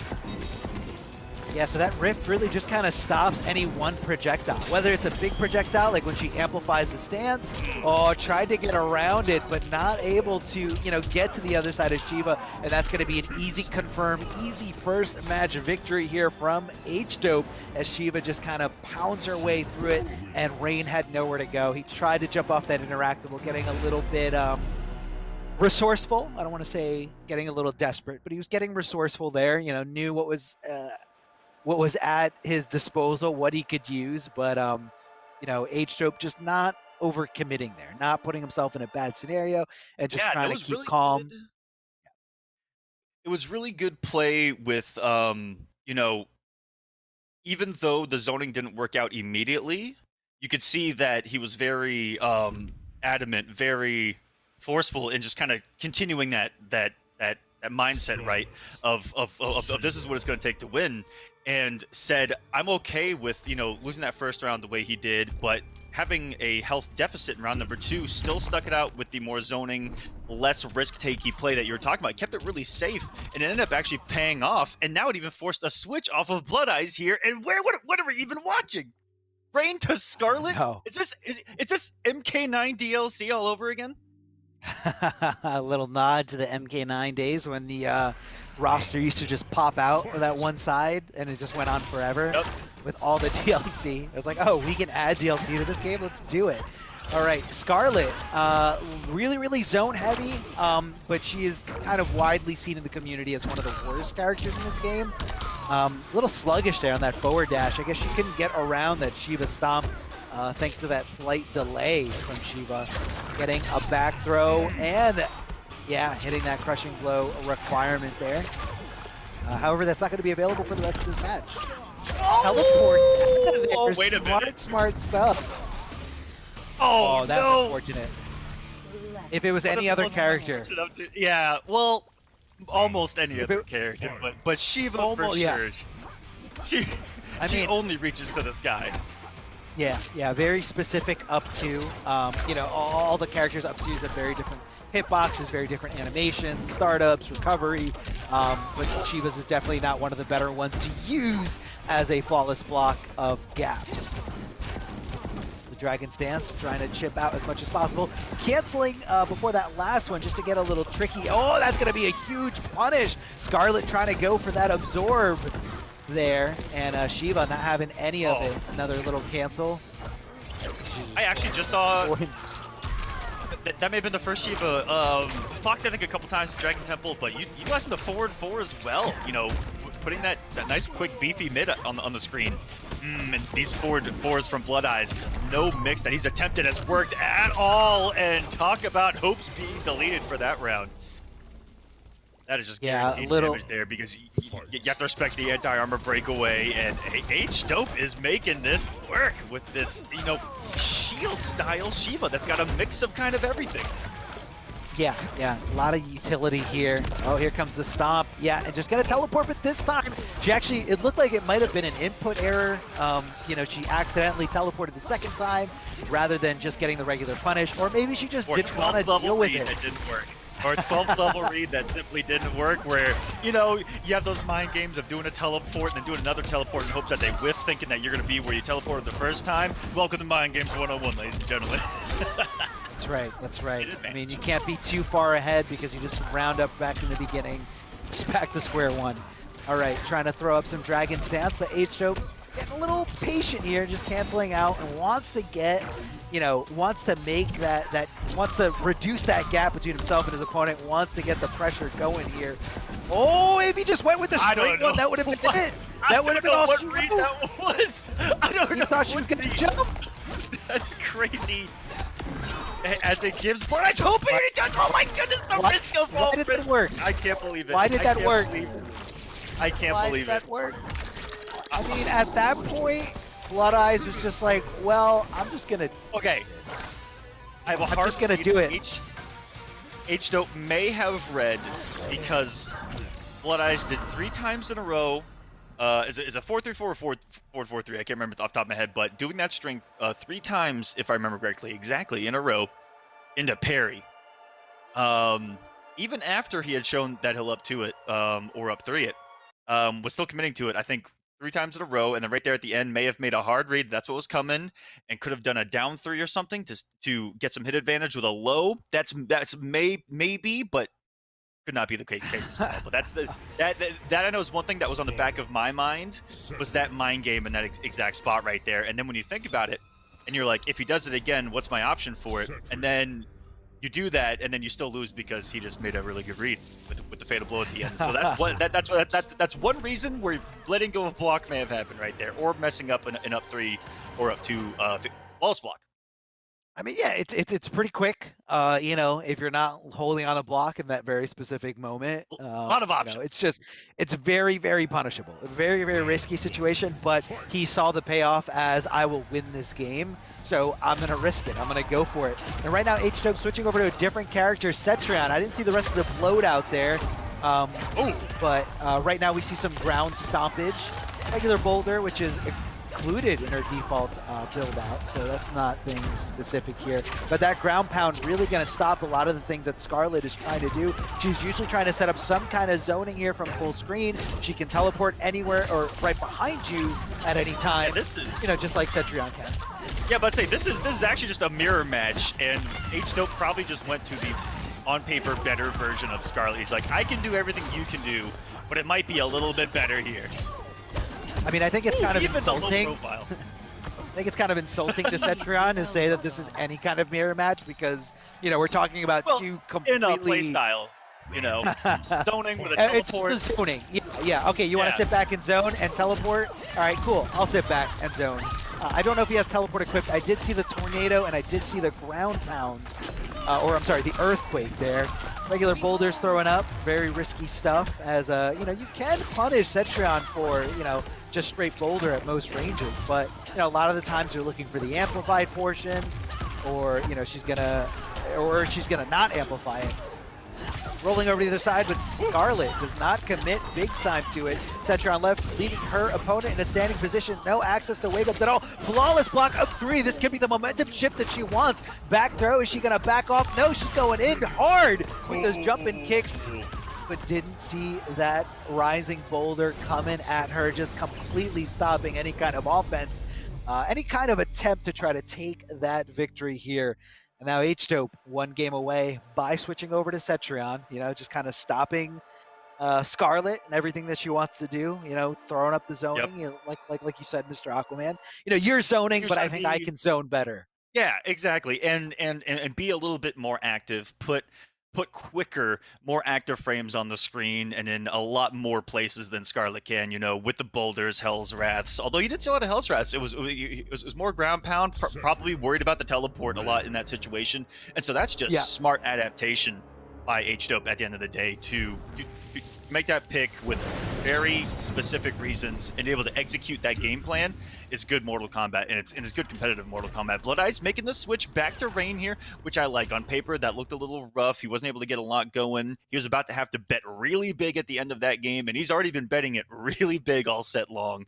After that jump kick, could have gone for some craziness because Fatal Blow was a threat in that instance, but Dope's defense really good in that situation and good recognition of where he blocked the jump kick, all these things that were on the back of his mind, and didn't blow it there with Fatal Blow active, and that rock finds its mark on the tiptoe of Rain, trying to close the gap.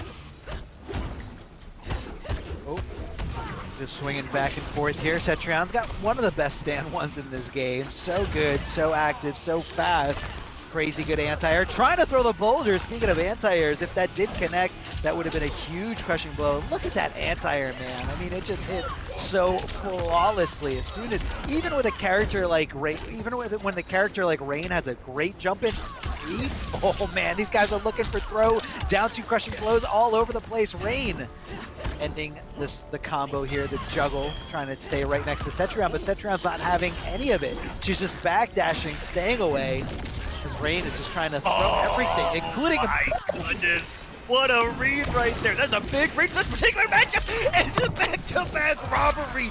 Insanity from Blood Eyes. You had him make the absolute mad lad read of full screen Argus plunge, and it's specifically to read the slower startups of the projectiles full screen of Cetrion, and it was against the only one that could have worked against Rain in that situation, but timed perfectly, and then you got the Fatal Blow, which isn't that bad of an idea the way he did it, Arma. If you backdash into it and you kind of max distance it, it becomes incredibly good on block.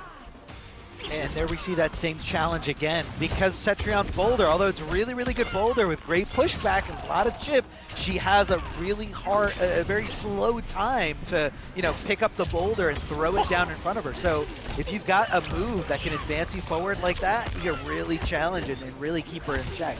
Of course, very risky stuff there. Look at the spacing. You gotta... How it feels to do full screen Argus plunge with Rain is just betting it all on the line, and you just yeet. Yeah. And pray to the elder gods. Pray to your father that it works.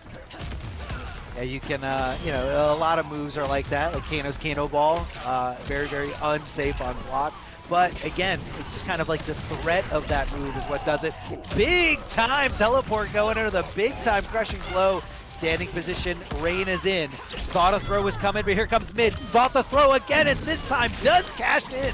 Big time here. Gonna try to push her as far away as possible, but this time trying to go in as much as possible. Ooh, the call out. That was one of the first hydroplanes he did on block, and the call out immediately, and Blood Eye's not even ready for the up two. That was godlike afterwards, and the interruption by H-Dope. Immediate read, immediate swing right there, and that is another what it comes down to in this match. And as he takes it 3-1, it came down to a very hard read right there of just making a read on the tendency of your opponent. Blood Eyes used it against Dope a couple of times, but look at right here at the end as Dope's able to take it, makes a really big read of his own, reads the stagger, swings with 1-1, gets an excellent hit confirm, and that's going to be it. 3-1, GG's, game blouses. Yeah, man, that hit confirm. A little bit of a pun because the flowers. No, okay, I'm good. Never mind. I see it. I see it. No, you know what? Let's just move on here. It's too early for a pun. You're right. I mean, it's not too early in the EU, which is where, you know, these guys are based out of. This is more of, you know, your regular streaming hours, your regular trying to get in there, trying to grind it out. So it's early for us. We're over here in the US. Time zones are a little different. But yeah, man, I mean, it's that Cetrion pick, I think, was just, it was, I don't know, man. I understand what H-Dope is trying to do with Shiva, but I could just see it clicking so much easier with Cetrion. And, you know, that's not to upplay the character or anything like that. It just seems like he's very, very comfortable with that. And I don't know how a player like that jumps from a character like Cetrion over to someone like Shiva, especially in a specific build where Shiva is a little bit more aggressive. Like, you know what I mean? She's very, you know, she's got the dragon stance and she's got the fireballs, but I feel like for the most part, he's not super zone orientated when it comes to Shiva. He loves using that shield bash, which is a very, very offensive move. And, you know, I find it very admirable that he can kind of play two completely different styles, you know, like some players, they play two different characters, but usually it's like, you know, both characters have a command grab, or both characters are very aggressive, or both characters are very zone heavy. So, you know, hats off to him, man. That was really, really good play for two very diversely different characters. So Yeah, I'm really glad really we're going to be good, seeing more of him. and really good to have in a position like this, have a backup character like that Yeah. can Oh, yeah. cover potential weaknesses of your main character that you might pick out of the gate for no other reason than the fact that that might be his favorite character to play right now, and that might be his favorite variation, and it matches his play style the most. But guess what? When the back is against the wall, money's on the line. He's like, wait a minute. Let me break out Mama Cetron, who is looking pretty good across the board and can put in that work. And we see that from a lot of competitors right now. That's why we see a lot of Jackies. That's why we see a lot of Cetrons, guys, is because at the end of the day, these guys are trying to win by any means necessary. And they are incredibly strong right now at the top. And what I like is that we saw a couple of different variations and a couple of different uses of some of these other characters, and another one here. And a really big surprise from that first round was Magic T with this spawn. Unfortunately, even though it was incredibly winnable for Magic T, I felt like in that first round match that we saw against K-Top, he's going to get a little bit of a run back in a sense of characters, at least, as he has to fight upgraded Jackie once more from the vet over here, Nivik. We'll see what Magic T is able to do, who's trying to hype things up with some different spawnage as well. That soul forfeit can cause utter desolation of health bars if used properly, and I can't wait to see him fully pop off. He almost got a full one earlier. He almost got the triple when he dropped it. I saw him. We'll see if he can get crazy here. He's definitely going to get crazy, but it really is going to require Nivik to take him to that level, and I think he can, especially with this Jackie play. Nivik's been on top of it. Good breakaway there to just avoid as much damage as possible. Jackie gets the jump in, but Nivik was just kind of unsure of, you know, that specific, you know, call out. Didn't really think it was going to be successful here. Swinging over and over again here, the auto shimmy from Jackie, as Magic T was probably looking for some kind of throw. Stand 3 staggers, and Jackie just still blocking, waiting for the opportunity. Challenges there with the mid. Not sure if Magic T was trying to duck under something, or maybe he was trying to press a button of his own.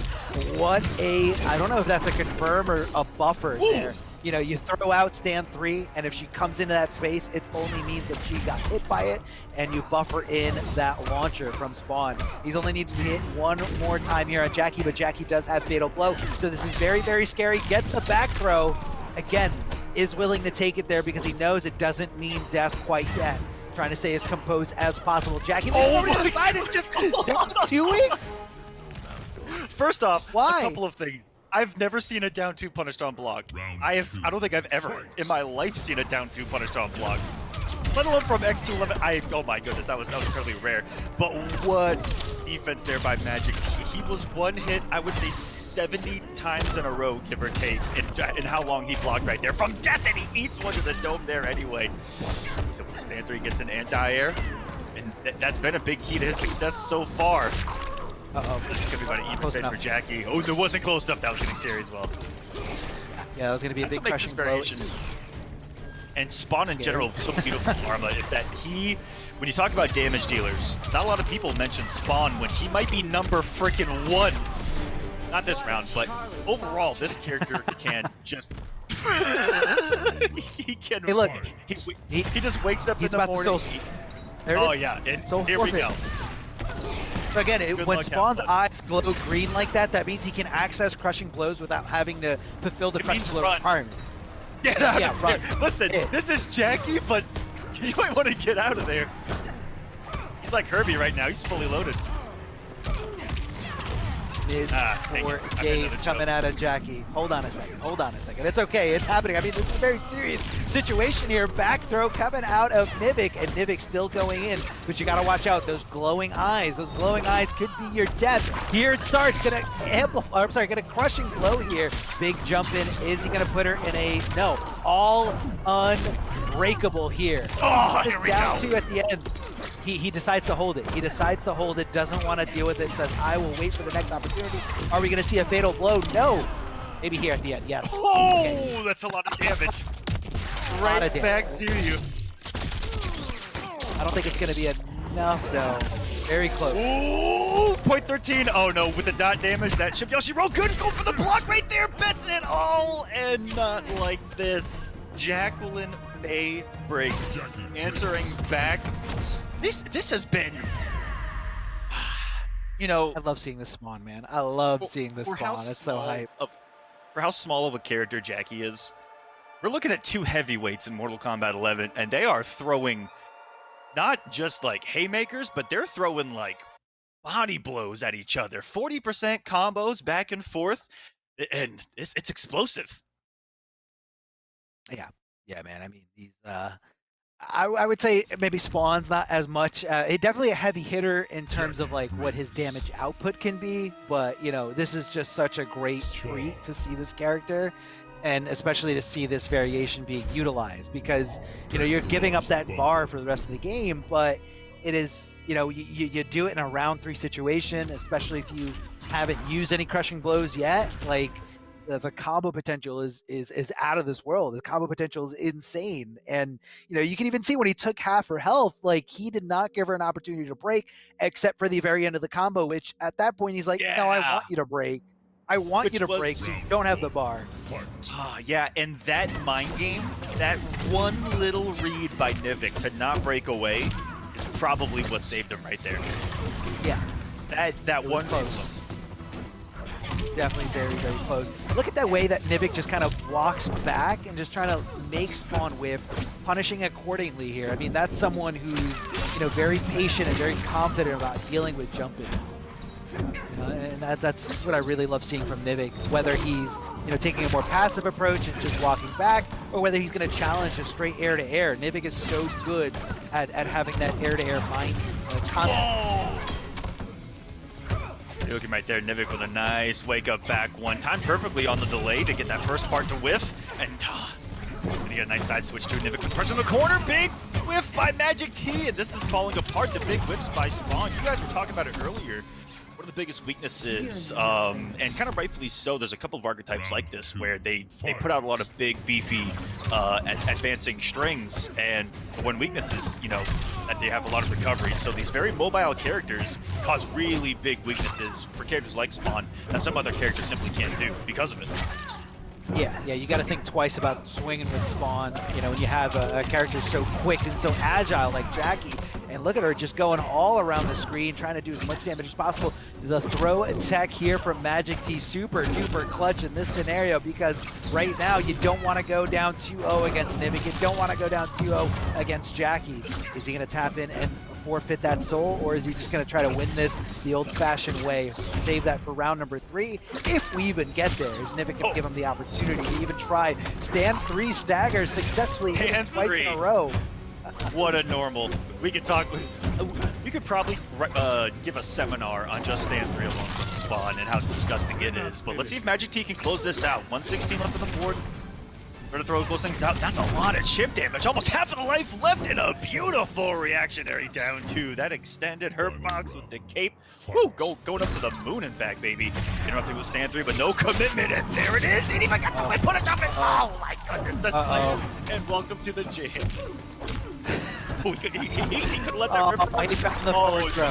He found the forward throw. This hurts. Pretty close. He's got no breakaway. He's got no breakaway, but he also doesn't have access to, oh my god. The damage. This is insane. 52%. 52%. And on a character like Jackie, it just really, really hurts.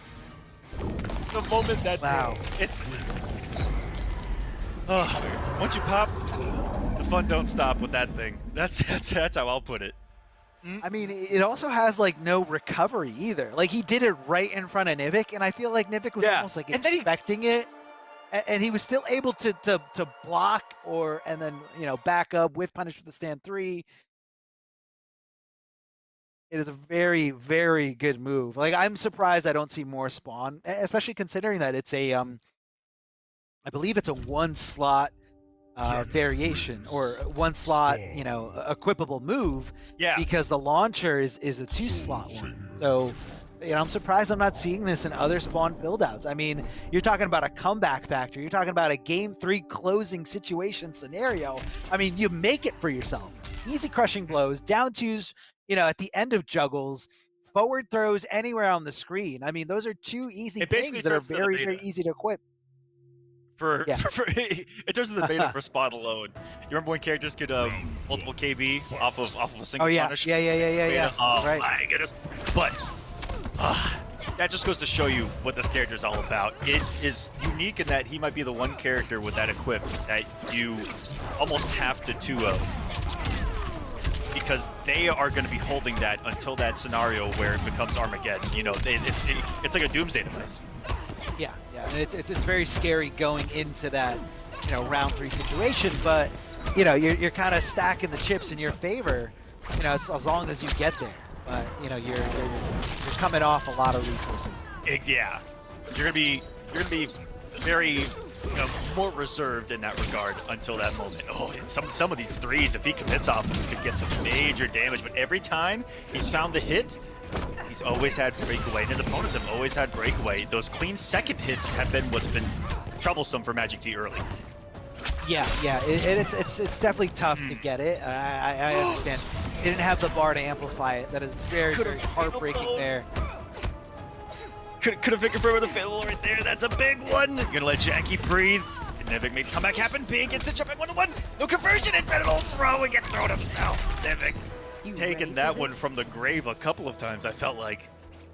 Whew, that was definitely that was a clutch situation here. And Nivik did come out on top.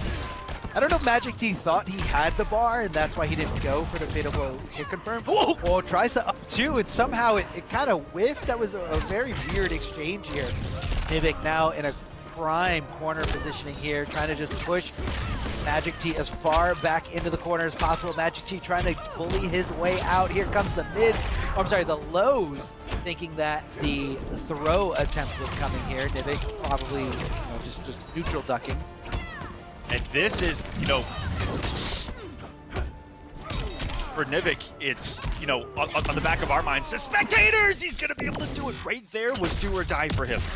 It's what I was about to mention. If he let Magic T take that round, he goes into round 3 with so forfeit. And this is the downside of that playstyle. And this is the downside of that decision, is that you are more reserved.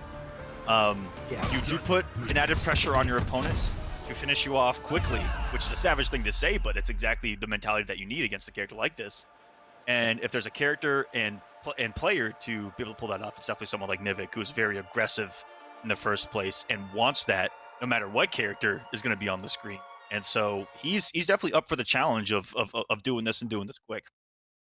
Yeah, and it's very disheartening, as Spawn or as Magic T in this scenario, because you go through matches, you go through scenarios where you're equipping a move that you didn't even get to use. Like, he did not get to use that move at all in that last game. So that's taking up a spot, that's taking up a resource that you could use to fill up with a different tool. Whether it's like the command grab or something else that he can equip in this scenario, but you have to realize that even though it was a 2-0 victory there in terms of rounds, that it was a lot closer than it seemed. It was a lot closer than it seems. He just didn't get past the hump. There's like that round 2 hump, which is very, very tough to do. You just got to get past it. And then once you get into that final round, it's going to be a little bit of an easier scenario. So Magic T should not be disheartened in this scenario. Yeah, and the name of the game for him is to try to get one of these first rounds. I feel like that's been the number one thing holding him back, is getting the first round on the board and putting that pressure on early versus always having to play from behind. Yeah. Always having to rely on a comeback. That's, it's good for your heart rate increase, I guess, but then it's a lot of pressure on yourself, and he has done it right here as we live and breathe, as we speak it into existence. Takes that round convincingly, and now he can pop and go off if he wants to. Oh, beautiful down 1 anti-air. Just a little bit of a conversion here in the corner. Trying to back off, and there it is. Finds the hit. Not going to amplify because he's going to hold onto it, or on block, as you see in this scenario, to put himself not in too much danger here. He's just stopping everything. At that range, Max, he said no danger. He said no danger. No. You can't hit him. Not. Those chains do not count as a part of the spawn in terms of, actually making contact and hurting him. He's just going to extend the hitbox and not the hurt box.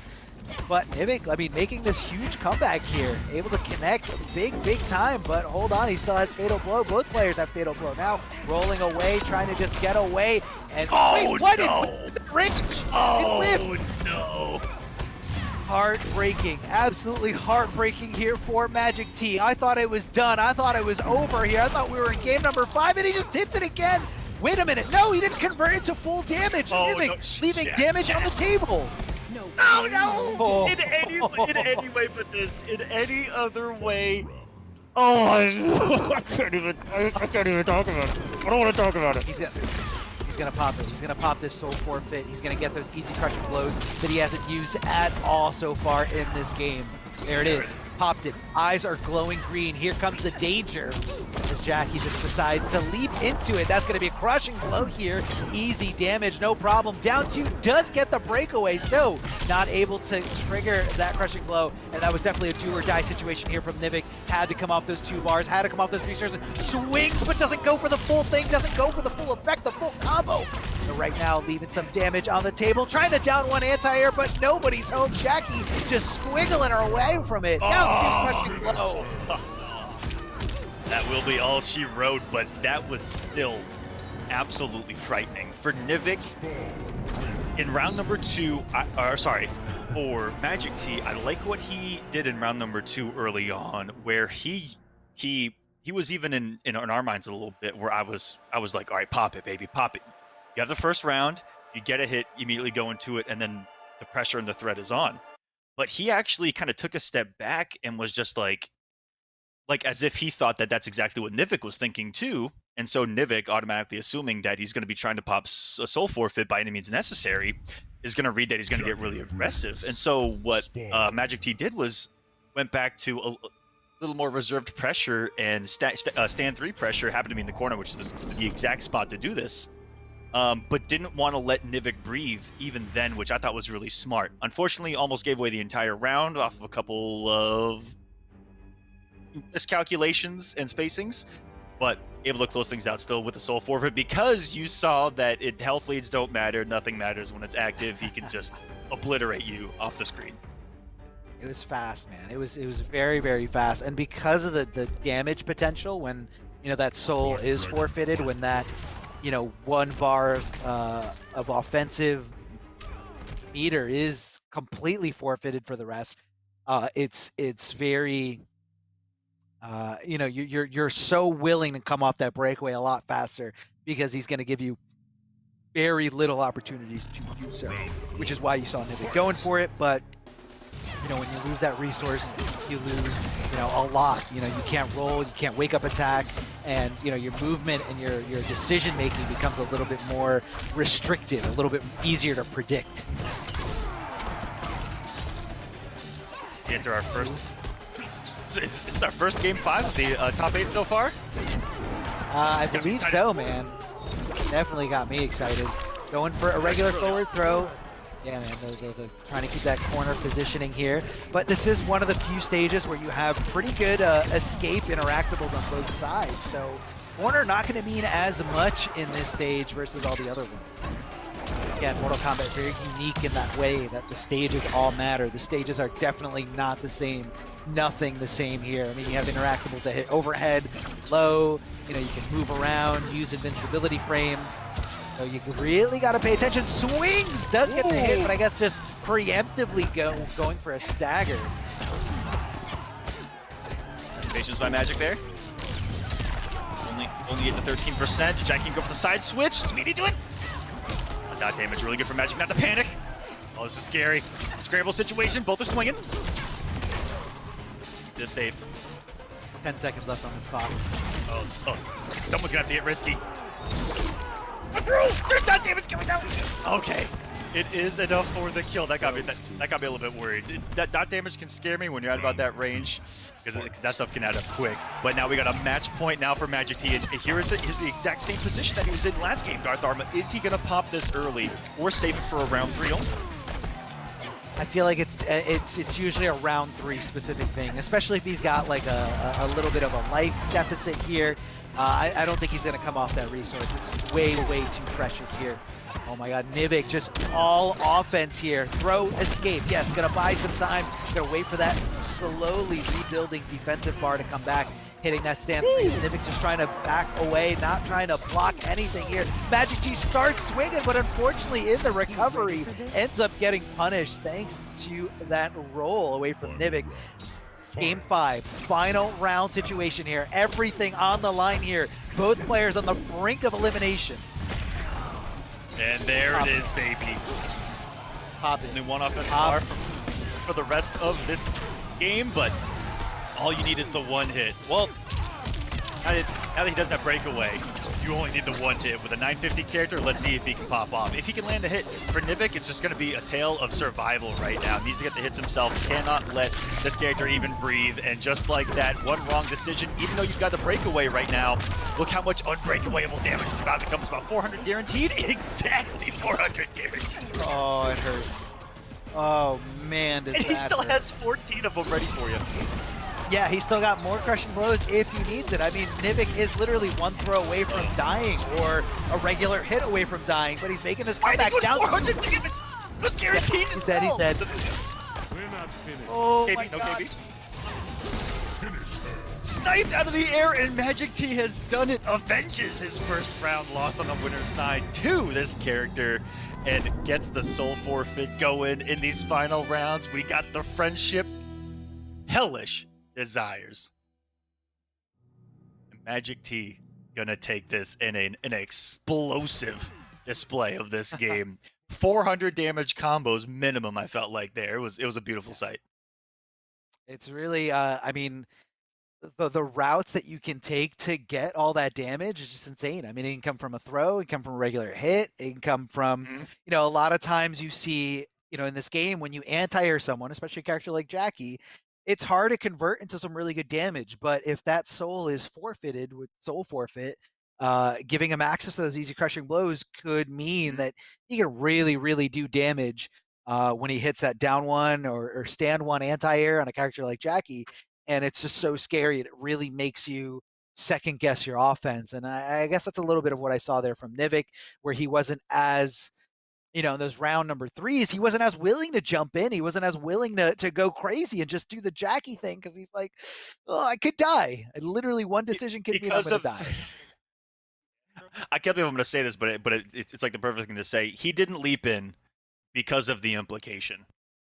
If he gets hit one time incorrectly, he dies, and that's what the implication is. Yeah. But you also see that it complements Spawn's offense so well because those KBs are off of almost everything that he's going to use anyway, and the pressure that's already so strong about the character. The 1-1s, the 1-1 back 2 has the crushing blow.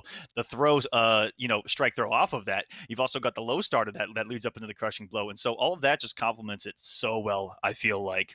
And guys, as a quick shout out, thank you to Astro Gaming here for being the official audio partner of the Mortal Kombat 11 Pro Competition. All of our audio is powered by Astro for the entirety of the season.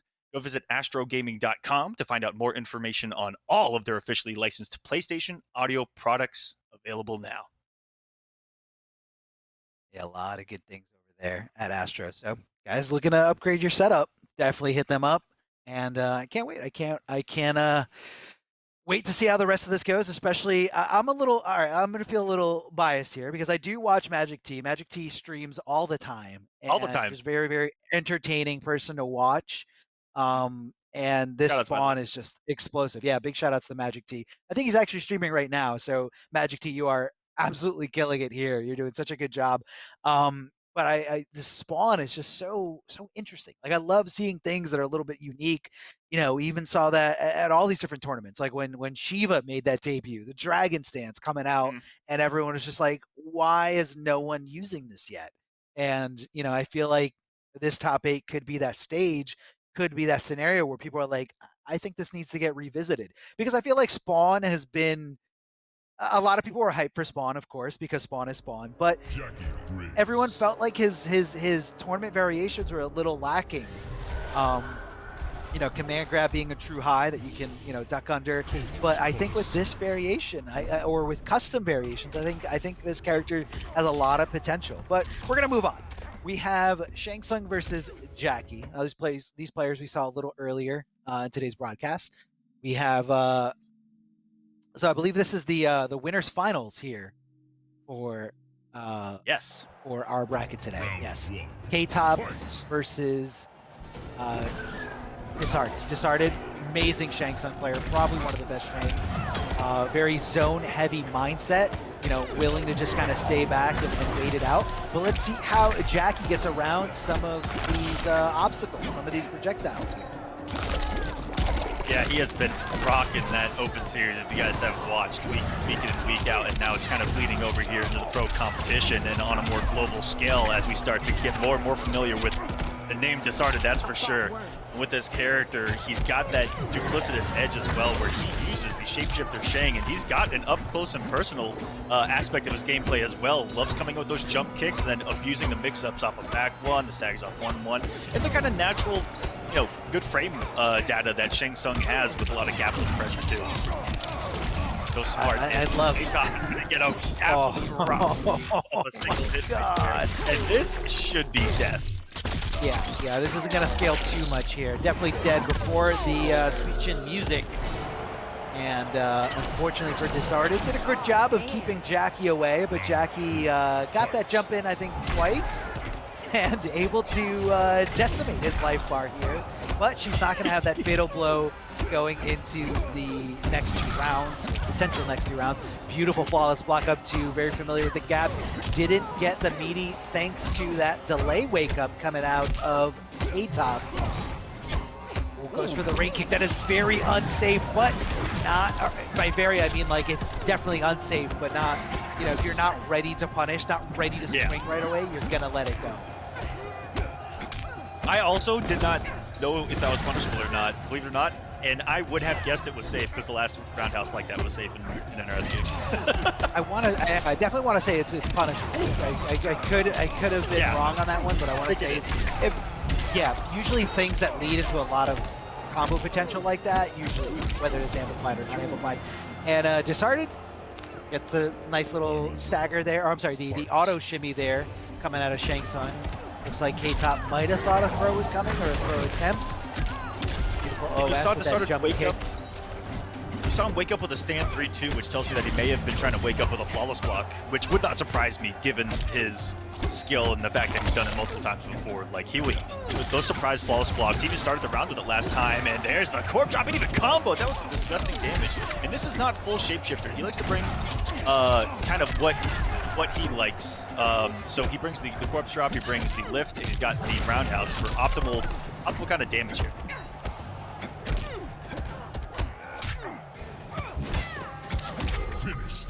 Ah, beautiful stuff there.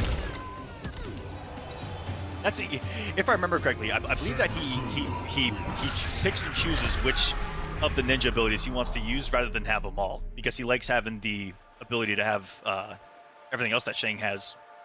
And that's why you see the corpse drop come into play, you see the lift coming into play, and they're for very specific reasons. He's always looking for max damage. The slide gives him the mix-up off of the back one, which turns to a 50-50, which can open up a crushing blow launcher. And so this is that Russian Shang, Arma, that I feel like you have to say Russian Shang because they came in with this style and really showed us what it was all about. Back at NEC, when Arn Kratos came over, and we were like, what is happening? And why is everyone dying? And that is the style of Shang Tsung that is perfected over there. And these guys are just playing a different game, it feels like sometimes. Yeah, I remember the Shang, that Shang taking it. I believe the biggest upset of that weekend was when Arn Kratos knocked Sonic Fox into the lower bracket, and everyone was just taken by surprise. That's a huge victory in that sense. And of course, they have a lot of matchup knowledge against Jackie, as that is who they run into most of the time in these European brackets, that's for sure. A lot of knowledge among the higher tier characters, but even then, you see these guys go back and forth. Definitely winnable here for K-Top. Disarded, I think, coming in, if you were to, on paper talk about who the favorite might be coming into this, Disarded definitely, I think, has the edge, given the multiple wins he's had recently in these tournaments against these very same players. Slide, beautiful side switch, and the jump, too, from Shang. That thing is an enigma. If you fought in the Shang and had to deal with his jump in mind games, just like he's using here. Yeah, you end up respecting the jump kick so much because he's, it's so active and it's so good. It's so good. It's definitely one of the best jump kicks in the game. And then once he knows that you're respecting that, then he goes for the tricky, jump 2 so he can continue his turn, not just give it up after you block the jumping attempt. It's definitely not something that you come out the gate with, but something you have to condition your opponent into doing. Swinging out here, but unfortunately drops out of there, giving him a ability to kind of punish there on his wake up. Goes for the empty jump low here. Love the empty jump low. You saw the roundhouse cancel and pressure. Looking really old school out here. And it's just an added element to... Oh, that was dirty from K-Top, who did that nice and low to the ground and was able to get that jump in to come before the stand 1 attempt, it looked like, from Disarded. Try to anti-arm. In a bad spot here, back to the wall. He swings out of there with 1-1. Hey, why not? Swinging out there, swinging for the fences, and he just did it! The roundhouse kick! Able to he waited a little bit. He waited a little bit to get him to press. That was beautiful. Oh, so good. So good. Dishearted looking incredible here. Jackie saying, no, I'm teching this throw. Get off of me. This time gets the escape failed because he went with the less obvious out of the corner throw here. And gonna continue to throw. 3-point conversion. It's good. It's totally good. And Dishearted making a statement there with that brutality. Can I get the camera on me, producer? If you can hear me. Let's see. This is a big test. It's good. It almost looked like that he was doing that in the beginning, but then it turns into the rainbow arc. Yep. To the friendship arc. 3 points, baby. Easy 3 points. No problem. If it was any later in the evening, I could probably get a nice goal out, but I really don't want to wake up my neighbors right now. Was the 3-point conversion there an inappropriate reference? Because we are in the EU and we just reference that is true. A sport that they don't play, a sport that they actually probably hate. And they're like, what are you talking about? What is this reference? With good reason. I mean, y'all got it. American football. If anyone's in the EU and you're like, what are you talking about? It's American football. Field goal, 3 points. There it is. Oh, we're seeing some Terminator. He scored 1 point. He scored 1 point. There we go. Or 1 point at the end of the after the touchdown. So we're seeing some Terminator as a character that's been, slightly, I think slightly buffed with, yes, the teleport there. Teleport definitely going to be one of those must-have abilities because it gives Terminator so much mobility. Now, normally before custom variations were a thing, Terminator was seen as one of the most immobile characters, but he's just a straight-up mixed machine. On top of, being a literal machine, he just mixes you with lows, overheads, mid-command grabs, regular command grabs that hit his eyes, that he can place you anywhere else. You get a fatal blow to make sure that this is going to do enough damage. This is going to scale, but it should be enough. Scaling on it? That's death. Here comes the next oh. That doesn't look like it feels good. It's okay, he didn't feel anything. He's a machine. He didn't feel anything. He's good. I love how they still react. Oh, there it goes. Mid-command grab thanks to the running man. That's to make us feel better. Arma. That's true. That's true. That's to humanize them. Ermac conversion here, down to at the end to, cash in big. The teleport not super fast. Like, it's definitely not like a Cetrion or a Scarlet teleport, but again, it's more about mobility. Like, you can get in there. Oh, I love the ground pound there. I feel like this Terminator has a lot of it. I mean, at his core, he's, you know, with Running Man, he's got the mix machine aspect. Teleport, he's got mobility. And, you know, the ground pound, he's got some zoning. So I love this loadout. And I don't think anyone should ever downplay Terminator ever again. No, not yet. Big jumping kick, though.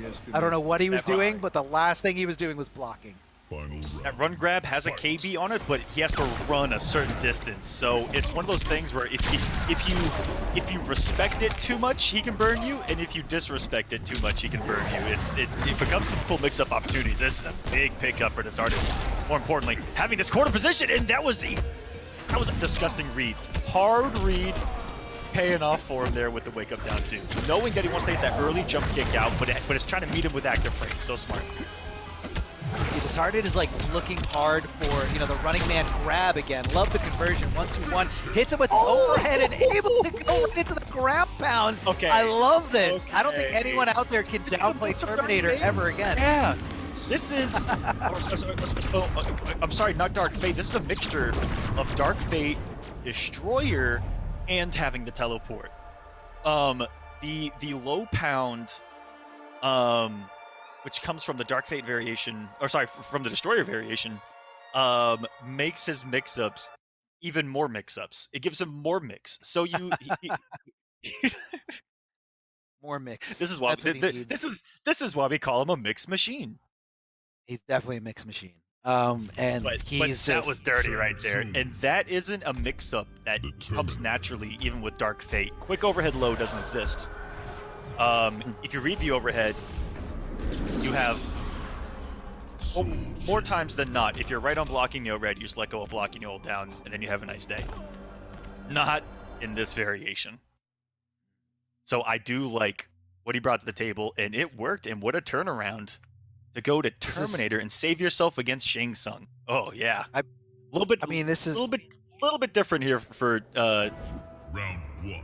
The starter We're about to seeing shake. Yes. Yeah, we're seeing Shake probably to deal with the low ground pound, which, you know, kind of acts like a projectile. But I guess it also gets through any projectile. There we go. Yeah. That's right. Regular gunshot, the shotgun coming out of here. So I think we're going to be seeing some more teleporting coming out of K-Top, because, you know, he doesn't want to, you know, just throw out the guns willy-nilly. We're seeing the breakaway kind of all over it. Now this time doesn't go for the Running Man grab. Whoa, the spacing there. Very dangerous stuff, but does find himself successful here. Oh, air-to-airs from Shang, able to convert. Forcing to come off that breakaway. Trying it down too, but it just wasn't home. Is it? Is he dead? Oh God, he's so close. Wakes up with down one? Are you serious? Running Man grab. He better not. He better not. He better not. If he went for low, that would have been it. I actually would have gotten hit. I actually would have gotten hit because I read low. It was the counter conditioning of it all, where he had done overhead the entire match, looking to see if he was going to fade that out with it. But that was no. It hurts. Oh, it does hurt big time. And that's the thing with the Running Man grab. You know, it is a mid-command grab, and we all know how broken those are, but it has a lot of recovery on whiff. So you can literally do your biggest combo on him. Down one on wake up again, spelling success here for Terminator. This time, Disheartened, willing to take that command grab. Willing to take this regular forward throw here. Oh, doesn't commit to the whole thing. That could have been really bad. Tries to go for it again. Disheartened that's gonna be all she wrote. Disheartened just refused to block low. Like, just said, like, and with good reason. Honestly, with good reason, because very rarely did K-Top go for the low option. I mean, most of the time we were seeing overhead and command grab. And, you know, I don't think that he implemented that enough for him to be scared to go for the low. I mean, but if there was ever a time to just go for the low, just one time, was at either one of those round one or round two enders in that final game, could have been a completely different outcome. So and those everybody can go back to downplaying Terminator. He's not good at all, and he definitely needs buff. Never mind. So, we take back everything that we said in the chat right there, by the way. But it came down to him throwing let's say rock. He threw rock 3 times, and then in a final decision threw rock again. That's exactly what happened every single time. Was that he was like, you know what? There's the threat of scissors. I haven't thrown it all game long, and I'm still gonna rock. And then he papered and lost. And then you walk away. Good old Rock. Nothing beats Rock. A great Simpsons reference there for you guys. But I want to give a big shout out to PlayStation 4. PS4 tournaments are happening all the time. Mortal Kombat Pro Competition is presented by PS4 Tournaments, so check out the PS4 Tournament Open Series. If you guys go to the Competition Center, which is the one destination that has all Mortal Kombat content that gives you an inside look at how top players play, and you can check out tips and tricks for players of all skill levels. All you guys got to do is go to compete.playstation.com, sign in with your PSN ID, and it's that simple. You get to see all the different games that have, again, weekly competitions, not just Mortal Kombat, not just fighting games, a lot of different genres. So a lot of great content for you guys to check out there. Head on over, sign up for tournaments, have fun, and that's really what it's all about. Because you're going to be at home playing these games anyway, so you might as well have fun doing it. You know, meet some friends, level up your game, get good, and you know, that's what we all love to do. We all love to just get good at these games. Man, what a Terminator pick. I hope we see a little bit more, because that was winners finals. So K-Top is going over to the losers finals, where we will see him play the winner of this lower bracket here. Is it this one? Are we in loser semis? I believe so. It's gonna be Magic T going up against H-Dope. Now, if H-Dope wins this, I believe is the brother of K-Top, and they will have to fight in losers finals if he gets the victory here. Can I just say something? I need to say this at a professional level. That having a brother that plays with you is broken. Unfair. It is an unfair advantage in competitive combat. Look across the globe and prove me wrong. I want you to look across planet Earth at every Mortal Kombat community and watch some twin brothers rocking everyone's stuff. Doesn't matter the region. It doesn't. I definitely agree. I mean, it's, imagine having access to, like, not even just like exploring matchups, but also just like, hey, do you want to play? Because like, and you get to play in like an offline setting for, you know, most of these situations or most of these cases. You also have someone who's just obviously going to be your #1 supporter, because as, you know, your brother, that they want to see you succeed, because it's kind of like your success is their success. You know, it's a little bit of an extension of, you know, your glory, your legacy, your legend, you know, just going out to the rest of the world. So yeah, you have shout outs to all the brothers that love to play these games together. There's so many. There's so many. It's ridiculous. We got Magic T kind of picking up where he left off here. And in what is on paper probably Spawn's most troubling matchup. I think H-Dope came out of the gate with a wonderful pick here. Just the on-paper annoyance for Spawn, you know, the low ground pound going underneath the projectile, etc., etc., etc. Insert the things that make Setron good that you guys have heard 1,000 times in a row by now. But we'll see if Magic T's big bet of all the damage on planet Earth and all the damage right now is going to work. I don't know. Let's see. This is Cetrion. Cetron's really good. That backdash, literally like no one else's, and that's going to be a very rare crushing blow. The requirement for that one is actually for it to eat a projectile, and if you amplify it, that's going to be the rocks right to the skull. But now, I think the ball is in Magic T's court. He hasn't popped Soul Forfeit yet. This is a final round situation. A lot of crushing blows still on the table. And there it is. He's going to pop it, and he is definitely willing to take that punish. Absolutely no question about that. Yeah. Because at the end of the day, what's 100 damage versus like 550 to 600? Exactly. It was literally nothing per touch. Oh my god. I don't know how he's still pressing buttons. I'd be so scared. Doesn't go into the string. Oh no. Thought that she was going to break away. He's fishing for the breakaway, and there it is. Now if he gets hit, he's going to die. Forward throw, one hit, he is going to die. This is so scary, but Magic T has to get in first. He has to get in, and there it is, the stand one stopping his offense. The stand one is so good against anything. Setron just throws it out there.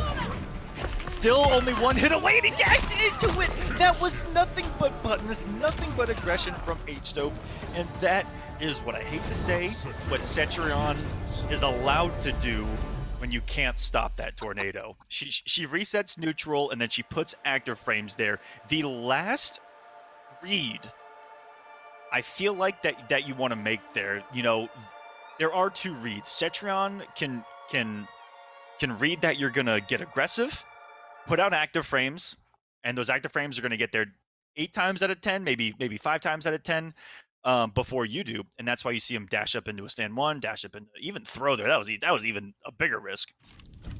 Or Cetrion can backdash, reset neutral, and still put active frames there for you to dash up into if you feel like getting aggressive. So dashing forward like that was telling me how much pressure he was feeling, but in that particular matchup, I don't think it was one of the smartest decisions. He was trying to go for the throat, he was trying to get him in the jugular with the immediate pressure, but the matchup, I don't think was allowing that at the time.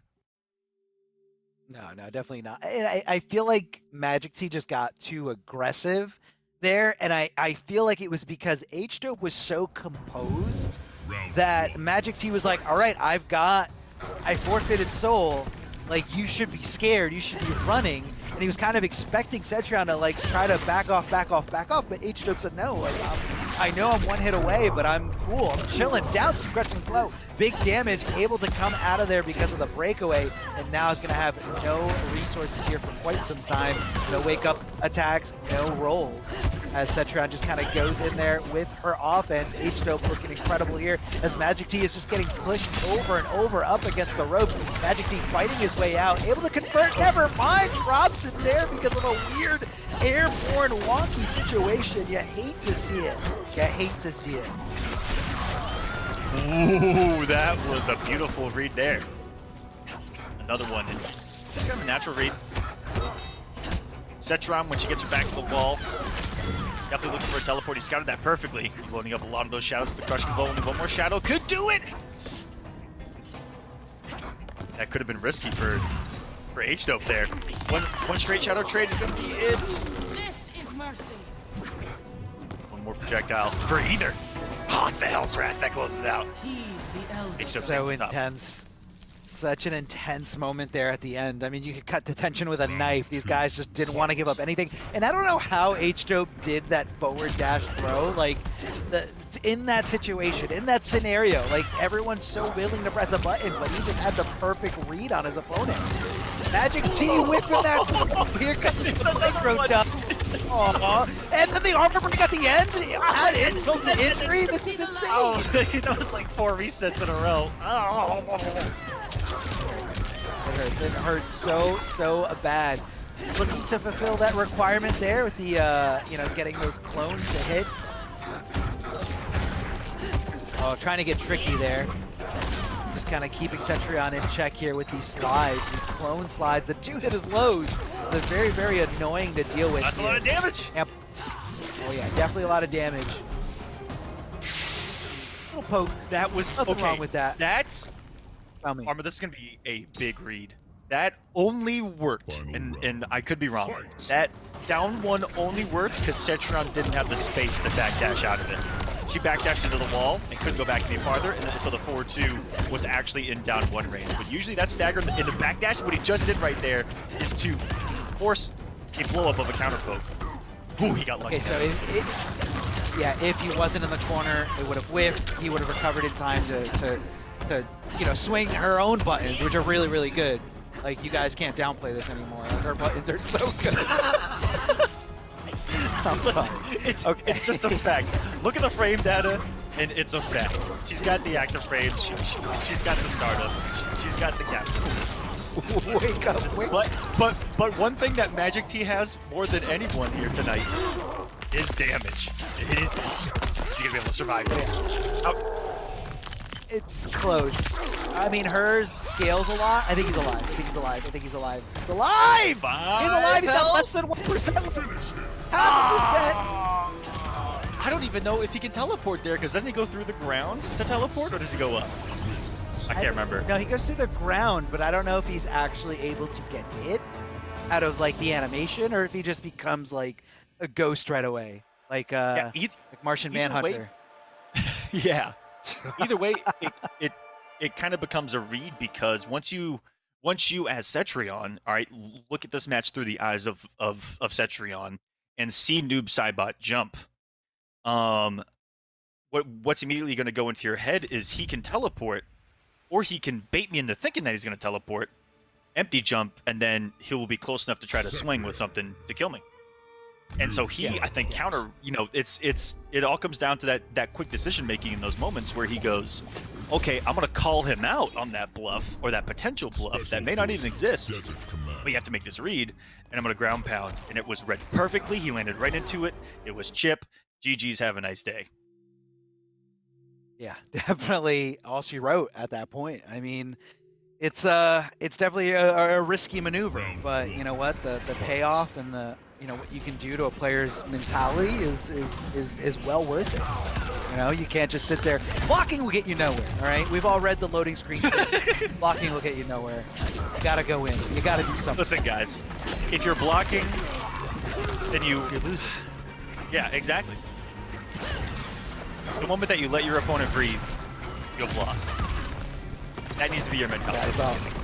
That's how I play, but it also gets me burned a lot, to be honest. Oh yeah. Oh no. When you play against like someone who knows how to deal with that, they're like, "Oh, you're one of those players? Okay, no problem." They're like, okay. Okay, so he just doesn't block. he's just gonna keep swinging after everything. After he's plus, after he's minus, he's just gonna keep swinging. Okay. But all right, these guys are going at it. Magic T not switching back to Spawn, which is what I was hoping for, just because I'm a little bit biased and I really love that different Spawn play. But he's the competitor here. He's the one with points on the line, so he's the one trying to get this W, not me. And with good reason. That Noob Saibot, that game number 2 was pretty close. So he can definitely do this. It all comes down to just a few adjustments. Forward throw coming out of H-Dope, Magic T. Not really guessing right on these throw attempts. Big jump in kick, getting that option select with the slide. Good stuff here. Also going to be fulfilling that requirement for that straight tackle crushing blow. Oh my God, I don't know how that connected. It was so far away. Noob Saibot calling in the assist Arma. That's what happened. Is that fair? This is a 2v1, but this is an Elder Goddess we're talking about. That's true. She's pretty overpowered. She's pretty good. Lore-wise, I'm not saying she's broken. Please don't get upset. She's pretty good. There's her analyst on the situation. Walks up. Trying to jump and set her on there. Going into active frames, that's what it feels like moving forward against her.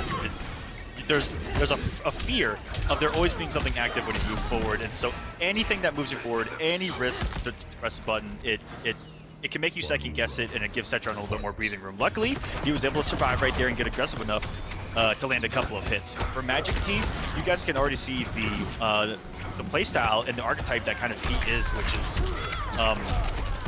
big damage. He likes to have a lot of big damage and use the threat of that damage to get his opponent, open up his opponent, and get to that damage. He's also a Baraka main.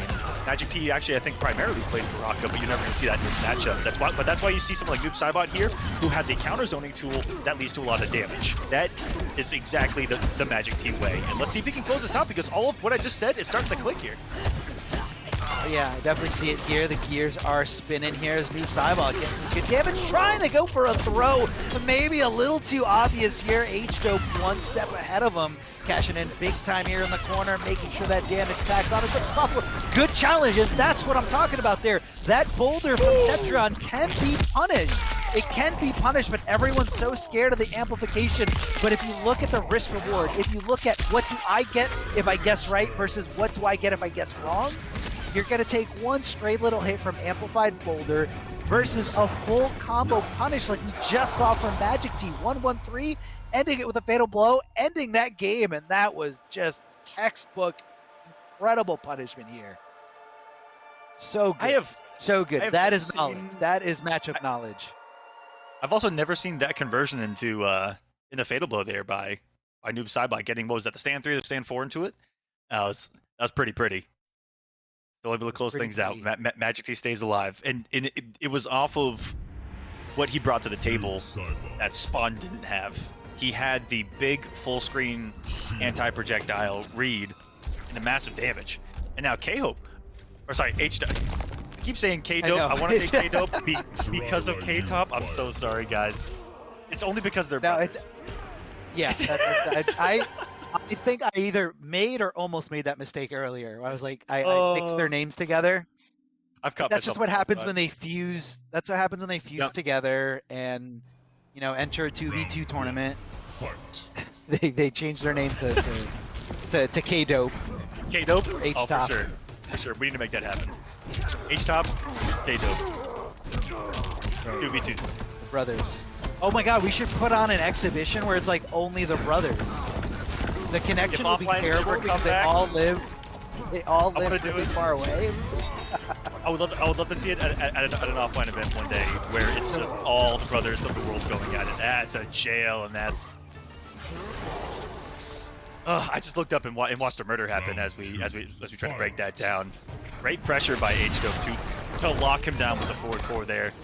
Getting the hit advantage. Caught Magic T trying to swing and probably swing with 400 damage of his own to try to get back to the match. Ooh, love the whiff punish there. Could have got a little bit more if it was a normal. And look at the patience here from Magic T. Look at the way he just walked back, no problem. Able to punish as best as possible, getting some good damage here on that Shiva stomp. It's unblockable, but it definitely has recovery. You guys just gotta lab, okay? Just lab it, no problem. Walking back, walking out of danger. Hold the phone here. Magic T in full control here after that last round. No way you're feeling good if you're Shiva right now. Oh, he reacted right there. And very rarely do you see that reaction work on a normal, but because he did that sweep during the startup, had some nice juicy recovery, and now Magic T starting to crawl out of this hole that he's found himself in. And H-Dope, I was a little surprised that we saw the switch off of Cetron that was doing the work.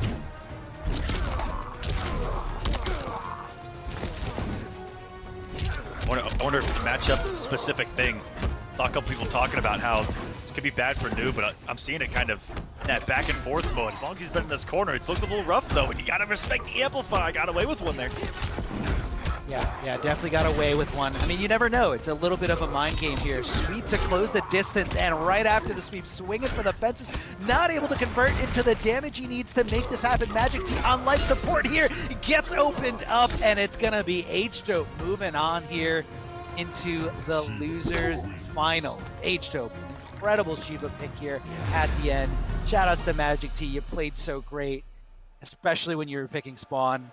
That Noob Saibot was awesome too, but it's gonna go to it's gonna go to Greece. It's gonna go to Greece for that one. That was a really good back and forth, and you know, I love again the versatility from Magic T being able to, you know, play all these different characters and, you know, all these different styles. It's very shout-outs. It's a very viewer friendly play style when you go for the damage and you play that explosive play style versus the more reserved, always and forever safe playstyle that we see out of the upper echelon characters of the game. And that's why they are the upper echelon characters of the game, is because you look at a character like Jackie and Cetron, you look at both of them and you go, when on the timeline of round 1 fight to finish them, do they ever have to truly take a risk? Ask yourself that. I mean, and then look at every other character and go, well, they eventually got to take a risk. And it sounds like you're upplaying a little bit. Hold on. That sounds like a little upplay to me, but that's okay. Sometimes, you know, we got to get it out there. Sometimes it just makes us feel better.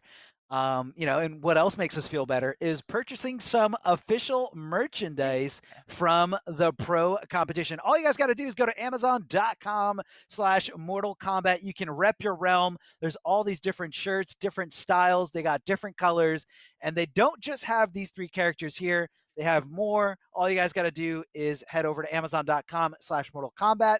They got shirts, hoodies, t-shirts, tank tops. I meant to say tank tops a second time, not t-shirts. And, you know, again, all different styles, all different colors. Check it out. There's a lot. There's a lot more than just clothing. I believe they have some action figures on there for some of you guys. There's who more than collect. just clothing.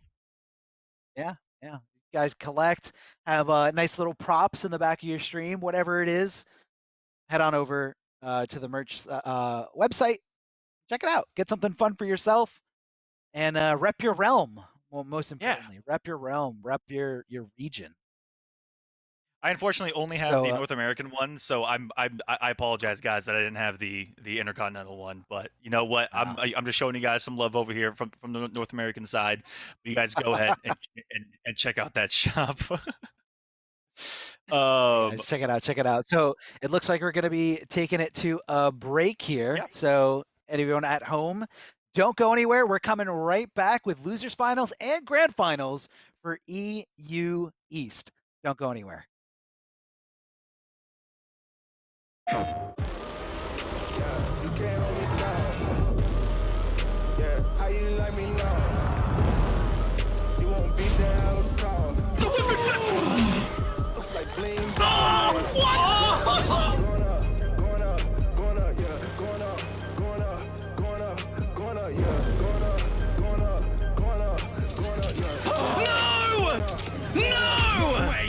No jokes, no gimmicks, just combat.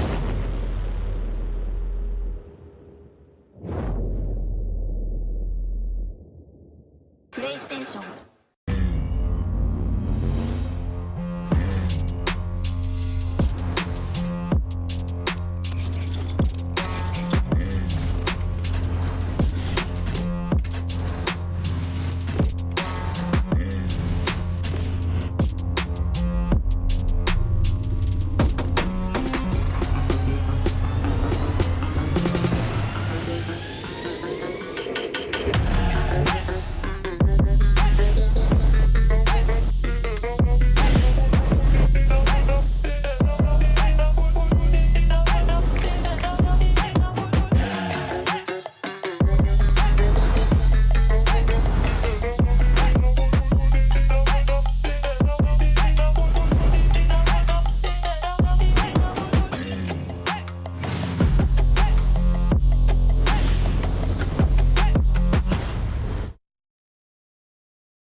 Hey guys, Ketchup and Mustard here, and it's time to test your might in the Mortal Kombat 11 Open Series. Ready to rumble?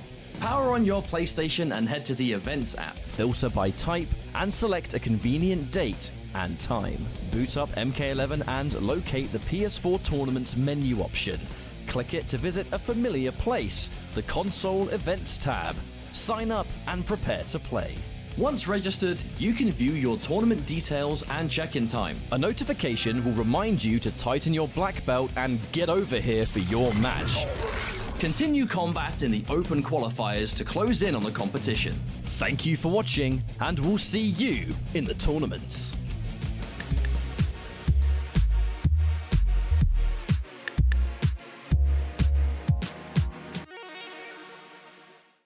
PlayStation.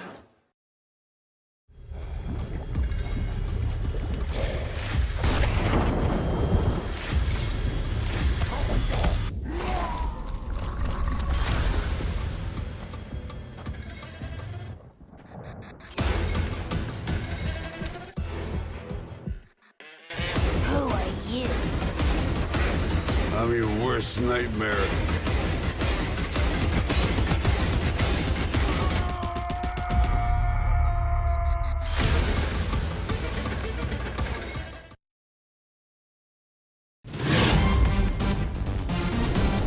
Any ring I step into is mine.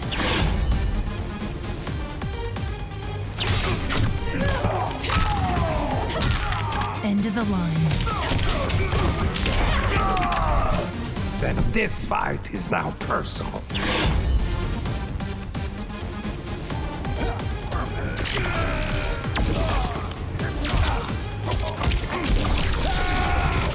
It is exhausting being so perfect.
Welcome back, everyone. You are currently watching our latest installment of the EU East Mortal Kombat 11 Pro Competition here for Intercontinental Combat. My name is Ketchup, joined by Mr. Aquaman, the attack of the Ryans yet again, mate, and we're about to close out the first half of today's entertainment. That we most certainly are. What's going on, Ketchup? Glad to have you on here once more as we close out the eastern portion of today's program. We got grand finals and losers finals coming up next. This bracket's been exciting. It's been all over the place, character selection wise, variation, move, slot selection wise with those characters. And this losers finals, go ahead and tell me about it because there's some craziness here. Look, we're going to answer the question today of which of the twins gets to take on Desarted. K-Top and H-Dope. I know you guys were talking earlier about like a joint name. They actually used to be the most confusing players to commentate because they used to compete in tournaments under different gamer tags still, but one of the gamer tags was K-Top H-Dope, where we used to call the account K-Tof Dope or something because we had no idea what it was.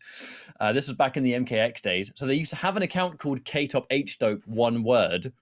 And then that they still do in the chat actually, which is do crazy. They still? Yep. So yeah, so they have accounts that are just as confusing. But here's what's another layer of that, I think, as they go head to head. When they play each other, at least last time they played, their kind of previous mains and characters weren't used. They used completely different characters against each other. They did Liu Kang versus Kung Lao. They did Spawn versus, I think it was Fujin, where we saw the same variation that Magic T is really starting to bring forward. It's that launch and the soul forfeit. H-Dope plays Spawn with that as well. Didn't see any Jackie, didn't see any Shiva. The characters you expect. And the reason for that is because they're brothers, right? When you play someone so many times, Aquaman, you know the ins and outs. In tournament, you have the weirdest games because everything is known, right? There's nothing left to surprise because it's all been done before. So I say be prepared for one of those matches. And that's what's got me really excited here. I actually just came off of commentating the Rumble in the Jungle South Grand Finals, which was a battle of some brothers down there. And that's exactly what it turned into. Was they met in winners finals, they met in grand finals. It was 3 different sets. There was a reset, and I think half of the cast was seen in those 2 matches alone. Half of the cast was seen, and it was incredible. And that's what not it's a combination of so many things, not just them being training partners. And brothers have a lot of familiarity with each other, but it's the fact that they're 2 top players playing each other now. And that's where it becomes mind games on top of mind games on top of mind games. And they're going to have to be breaking out, the reason why you see so many characters is because they're trying to hit each other with something that they possibly haven't thrown before or haven't thrown at them in a while in hopes to catch them off guard. And that's where we see some craziness. By any means necessary. Now, is it going to be more of that today? The Spawn, and that will be, again... I love how their variations are called Love My Twin Bro, which I think specifically exist for when they fight each other. That is it. That's why we see these unusual characters. And again, are they going to do Fujin versus Spawn confidence again? In that too? Like the confidence in knowing that there is a high probability of this happening. That's pretty crazy right there. So they just have a variation ready. Yep. All these competitive brothers these days catch up. It's insane how in almost every region now we do have a set of twins that are at the highest level of Mortal Kombat 11. Fight. But I think as well, one thing we haven't touched on today is that these 2 players were a year late in MK11. And they were kind of waiting on Ultimate to come out so they could almost be back on that even playing field with everyone. Because due to things completely outside of their own control, lovely punish by the way, they were not able to play any games at all for its first year. Which means that when MK11 was there, they were watching it on streams and that they couldn't play, they couldn't learn. They learned by watching and that was it. So when Aftermath came out and they could finally start playing again, their schedules opened up, boom, here they are. And they used all of Aftermath to kind of get back into the swing of things. And Ultimate, they've been well on their way and have clearly been these regular top 8 contenders, and they're using all kinds of different characters. You know, I've been seeing a couple of things in chat today, you know, people having a couple of things to say about K-Top playing Jackie and stuff like that, but you watch K-Top play loads of other characters, especially against his brother, because they practice together so much. I think it is so naive to just accuse a player of only using one character and that being the reason they're successful. Watch them play other characters 100%. against each other and other players, and here we are. You know, the proof's in the pudding, as we say in the UK. Yeah, they have those characters for a competitive reason, but all the work that goes into using even those characters against every other character is these guys learning how to play every single other character themselves and at the highest possible level to have an understanding of it, to have an answer for it. Oh, and sometimes you wake up with down two and do a lot of epic damage because God, you never get used to it. You never get used to it. The trade, and he gets the projectile to start things off. H-Dope doesn't need the soul forfeit that time. It's the ace in the hole in the final round. And I do like that it being used for the final round, because you use that bar, God, you can't go into the next round without it. Surely not. Yep. Yeah, and that is something that I've liked out of, you know, that variation that we've seen tonight, is that they haven't come off it early, because that has burned a lot of the spawns that I have seen use it. They try to close it out in that second round, and it comes back to haunt them if they lose it. Now, what does K-Top do here? Is it Fujin all the way, or does he go to a different... I mean, different character is very likely, but who? Like, I have no idea who it could be. He just hovered over. He used really Terminator, actually. Yeah. He used Terminator when they last played Liu Kang this time, but I believe the matchup actually was... It was Spawn versus Fujin, and then it was Terminator, and then it was back to Fujin. I'm pretty sure is what happened. That was when they last fought in... My memory does fail. It was either an open series or a pro competition event. It was one of the PS4 tournaments for sure, but we definitely saw some unorthodox characters. Now the Liu Kang. Nice conventional variation here at command. The Dragon's Fire, the command grab, that low fireball. H-Dope in the lead though. See if he can get into a range to establish that beautiful up-close game that this particular variation of Liu Kang brings to the table. Having that command grab, which opens up an infinite door of possibilities on offense. The zoning, going to be good to contest with here. Low projectile, as you saw with Cetrion, as you see with a lot of characters that have that, can kind of bully spawn here full screen. Does have, you know, a couple tools to make some hard reads, but he's already gotten walked to the corner here because of it. And as we begin, oh, wow, back one fireball. He's trying to make the call out on the tick grab. I can only assume when they play this matchup, it's something that he does a lot, is that back one. But now we start to open up. Bicycle kick knockdown. Oh, raw command grab. I mean, the blender begins, really. That's why he's sticking out so much mids instantly. Oh, wow, that could not have been intentional. Surely not. There was a dropped input somewhere in there, and then there was like a negative edge or a stored input where the follow-up button. Oh, that's unfortunate. He still has a wonderful position here, though. Oh, yeah, for sure. H-Dope's entire home has been in the corner so far. Oh, looks for the punish, but he's too slow. Just a bit too slow. And that was pure belief that it was going to be a punish, too. He wasn't even looking for a hit confirm. He's like, okay, punish. Boom, boom, boom. He's going to get one there, and a breakaway's going to come in the middle of this. Try to cash out with 400 plus and try to get the bubble instead. He's going to pay the iron price here, but he's going to give it a gift. This is such an unusual round so far, Aquaman. I don't know what to make of it. Gets the forward throw, another grab, but there's the tech from, and that's it, confirmed.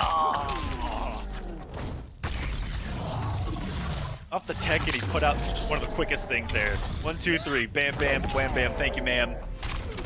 The fatal blow gonna be enough for the kill. That entire round was a scramble from what it felt like from a button pressing perspective. Don't say that 3 times fast.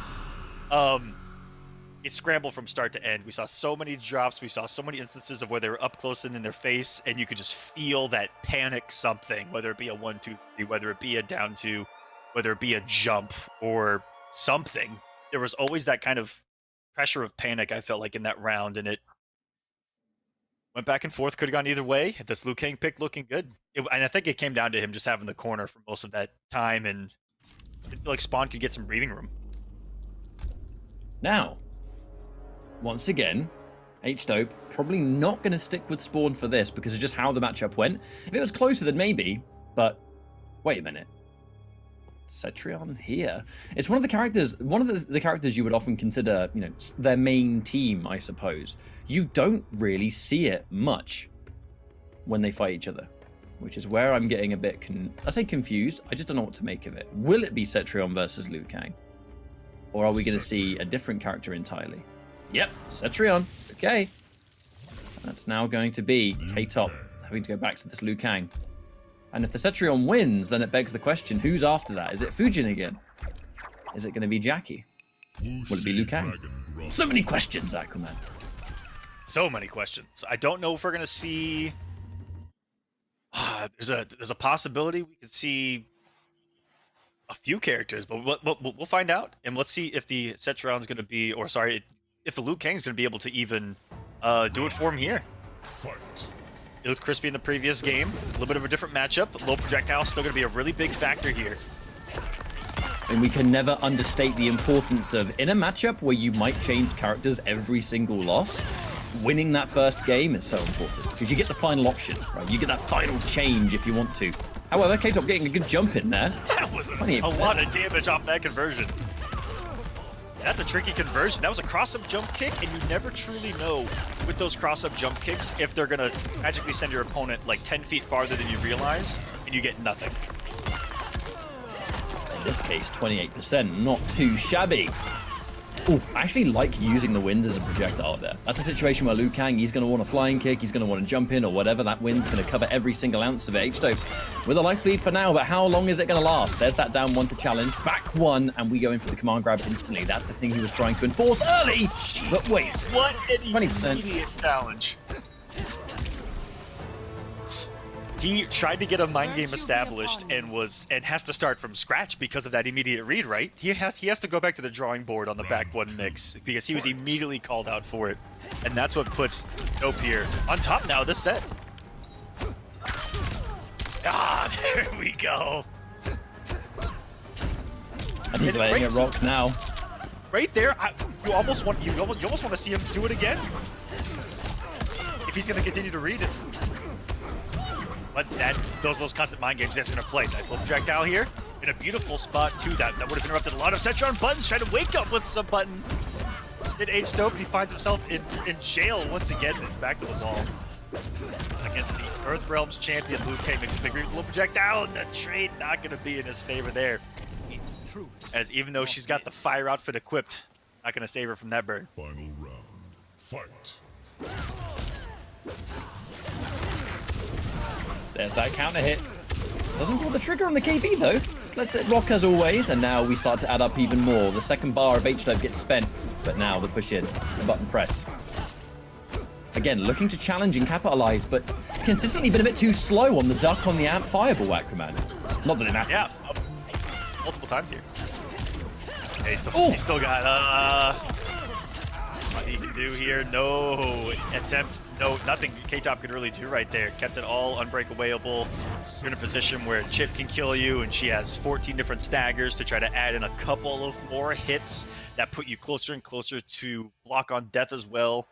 Scary situation, scary result. Cetron was able to do it, and now we're to that place where we're like, okay, if the Liu Kang doesn't work out, what's the choice going to be here? Against Mama Cetrion. I guarantee we're going to see a change of some sort. Yeah. Dope put himself in, on paper, one of the best positions possible, given these two players and how well they know each other, because he's going into the last game no matter what with Cetrion. That's what he locked into. And Cetrion doesn't have, probably has the least amount of, I think, raw counter picks in MK11, or is up there with one of them. I kind of feel like Cetrion. I feel like Cetrion and you know, correct me if you think I'm wrong, right? Wow, he's doing Liu Kang again. That is a very un-K-Top thing to do. Did he bring the reflect? Random question, but continue. I think it's the same variation, but we'll have a look. My point is that I kind of feel like Cetrion now is the Warlock of Ultimate. Because you know, Warlock in Aftermath had, without question, the most winning matchups, I think, of any character. I think that Cetrion in Ultimate has become that new kind of character that just dominates, you know? That's why she's, in my opinion, she's the best character in the game. I really think that she's number one. she dominates because of that. It's the almost no perceivable weakness, right? It's just one heck of a strong character. Ugh. But what these matches can come down to, as any match can come down to, some really big reads. And for Liu Kang, someone that's got equally as much, or almost equally as much presence on the screen and options available in offense and on defense. And we'll see what it comes down to in this what could be final game for K-Top, who bets it all with Liu Kang. It's which of the brothers is going to have the luxury of fighting Desarted, who's in great form so far, but this is going to be one way of earning it, a matchup they've played time and time again. I know that even Video Game Joe, you know, in our kind of mid-season recap that happened at the start of the show, Video Game Joe, one of the players that was interviewed and mentioning, lovely hit confirm, VGY said there's just something incredible that you can't perceive it, that you can't ever see it coming, that you and a family member of yours, like a brother or whoever, will share a tournament with you, a top 8 even, and you're both successful and you'll both be in a grand finals even. That's definitely something I think I can relate to, and I know that K-Top and H-Dope can. It's a feeling that it's impossible to explain. It's just a level of proudness that if one of you wins, you feel like you both win because you put through all the grind and graft together. But when you clash in tournament, it's like a bonus, you know? Oh! Alright, K-Top starting to make what is a needed comeback happen here. Match point. Nope on the screen. Tetron pick looking so strong. Like on green, and if he only did a single backdash, could have caught the whip punish. Tetron backdash, just an Apex tool at her disposal. Creates so many whip punishes off of the neutral resets of her special moves, off the neutral reset of her gaplish strings. It's a winning recipe, but K-Top weathers the storm to stay alive once more. And it's a big mountain to climb, but he started this process. He's about a quarter of the way up, maybe even halfway up here. Oh, what could have been right there? You saw the activity of the standpoint of Cetrion on the screen, and another down 2. I feel like we've had multiple from Dope in the corner. The down 2's shifting momentum. Like she's shifting to Earth with the seismic activity of her special moves. Counter hit. Here we go. Oh, he's that using the break a bit later. That seemed confusing. One of the things that even Liu Kang players I think tell you not to do, and I think that he tried something so like he shouldn't have done that, to try to steal a turn. Oh! There was something active on the screen. I don't think that we visibly saw the whiff punish. It just went into some kind of active animation that whiffed, and you saw I think only the 2 of the 1-2 connected. Something tricky there, but K-Top stays alive. Catch him. Would you believe it? Here we are. Just that final situation, right? And you know it's going to happen with these two players. Like I said, you can always expect close games, but then at the same time, it's just what happens next. You know, do we see a character change here? Is it going to be weird? Is it going to be Cetrion Liu Kang? Probably Cetrion. Normally, I'd say expect a change every time, but I think that was so close. I don't think so. Yeah, I really do think it's going to be Cetrion here. And if not, H-Dope's going to go for this kind of almost final game secret weapon, perhaps. That is a possibility. So many different variations, I guess. Which one's it going to be, Acroman? He's thinking about it. Get hit by one final surprise. That's the question here. He's hovering over controls. Johnny Cage? Is it gonna be the Johnny pick? What a rare one here in Ultimate, which is a surprisingly... The fact that he is rare is surprising, given the character's overall strength. But goes back over to Cetrion, who he's probably thinking, or at least on paper, it's like, this is maybe the little bit safer pick. He thought about Johnny, he thought about what he can do to his brother with Johnny, what his brother might look for in that matchup, what he could probably open up with, and he's like, man, if I'm wrong here and here and here, it might not work. So many things, right? So many things. He's like, Cetrion, let's go. Game 5 time. And another one here. Europe brings him out, Ketchup. Europe brings out the Game 5s. Especially when you have training partners.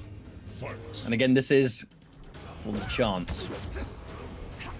grand finals. An important situation now. And oh, we immediately whiff that Hell's Wrath. And oh my god, the read. The read. The first one that cleanly works for him. No breakaway from K-Top. He held every bit of that. It's about the max damage. Oh, the whiff punish. And a beautiful micro deck. The degree of like just whiff punishes and these tiny little micro calculations, they do it against everyone, but I think against each other, this is where they're really coming to their element. This is familiarity in its purest form. You can tell how much they play each other. Oh, but there's the counter hit. Bang! You can't break that. Ooh, try to counter poke. Again, that wall still possesses. Another grab! Tornado wall, and the 13% is gonna be enough. Another set point for H-Dope. Trying to make it in the grand finals. Wants some more points on the season. Wants that better seeding going in the finale if he can squeeze it in there. But if these results keep up, we're gonna be seeing these guys again.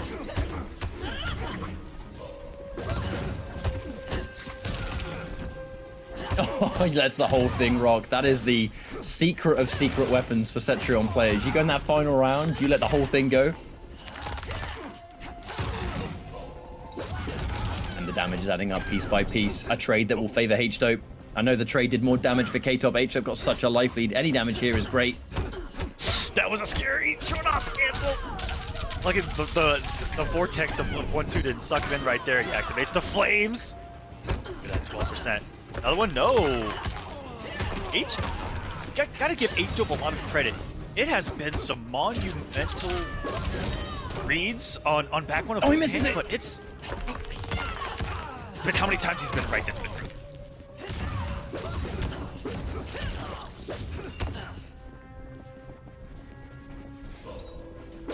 Oh, what a scary situation. Oh, the reaction! And it was so close. The low fireball was right next to her foot. If it was a couple of frames, maybe even a frame apart, it could have clipped him, but H-Dope's reactions getting him the victory here today. Yeah, I mean, don't test it, I suppose. The full screen fatal blow, it's an amazing counter zoning tool. There's a potential that maybe K-Top was expecting it to somehow power through, because H-Dope did have only a margin of life left after that. You know what I mean? So in that situation, maybe he expected the two fireballs to do enough damage to finish the job. But H-Dope, you know, props for the reactions and being able to pull the trigger on that and get it off. It's actually not the first time that's happened, actually. H-Dope has been able to do well versus K-Top. K-Top? I was going to go K-Tope. I'm getting confused now. We're getting mixed all the time. Every time. Constantly mixed, I'm telling you. I said K-Dope about 3 times, so. It's understandable. Just here we are. But it sets up into our grand finals, as now it will be H-Dope going up against Desarted winner side advantage, and H-Dope with that bracket reset needing to happen. And take a look at this bracket right as we go into it. What a journey it's been. You know, K-Top and H-Dope having that game 5 as you kind of expect, but now it's going to be Russia versus Greece. Now, before we get into our grand finals, I'd like to give one final shout out of this tournament to Astro Gaming. All of our audio is powered by Astro Gaming, especially the headsets that we're wearing right now, in fact, with the cool little Mortal Kombat panels that I fortunately got at Final Combat, which has already been a year ago. Like, how fast has this year been for us? It is madness. But you can go to astrogaming.com, find out more information on their officially licensed PlayStation products. All of it can be found on the website, and we appreciate their support tenfold. It's time for grand finals. Mr. Aquaman, Desarted, H-Dope. We'll get the show on the road as soon as they're ready. It's a run back. We saw the Shiva from H-Dope first time around, and we'll see it was 3-1, and I felt like it could have and should have gone to a game 5 in that situation. And I wonder if that's exactly what we're going to see again. It's going to throw the same thing at him, or we already have just seen that H-Dope is very versatile in his character selection. Maybe we'll see something different this time around. Now that he's got the run back, now that he's been given a little bit of information, now that he's on a little bit of a tear here to the side of the bracket, he's got some momentum going. Let's ride that wave, baby. See if he can do it. On the winner side, it's probably the favorite coming into this, Desarted, who's been on an absolute tear through these online competitions for Europe. And there's a reason why you guys are talking about him so much, why we're seeing him in so many of these top 8s and winning so many, is because this guy is the truth. There's no other way to put it. And he's using a variation of Shang Tsung that just proves it time and time again because it's yeah, the character's really strong, but you see the play and it's so impressive. As someone that watches competitive Mortal Kombat, I look at the way he plays and I'm like, dang, that's good. I mean, it's when I've said it before, but when I think of a player, a single player that has used the PS4 tournaments platform to grow, Desarted is the #1 example. Because he started off an open series as a player that might get joint 5th at best, and that will be the end of his journey for a few months. But then month after month after month, he just gets better and better and better to the point where now he is absolutely a top player. He's one of the best players in this side of the world without question. And if it wasn't for PS4 tournaments, he would not have been able to have that climb as fast as he's been able to do. The weekly tournaments cannot undersell how important they've been. But now, the grand finals, and we go into the Shiva again, where the mix begins. And he's enforcing the mix a lot more than he was in winners. And it took him a while to even start going for the Queen's punishment low. And now he goes right off the front line with it. Okay, beautiful crouch. You got the advantage. Lock from the started there. Let's trade. Still giving Shiva a nice little reset. But if she backdashes, the advancing forward 2 misses from Shang. And that's how much distance can be covered.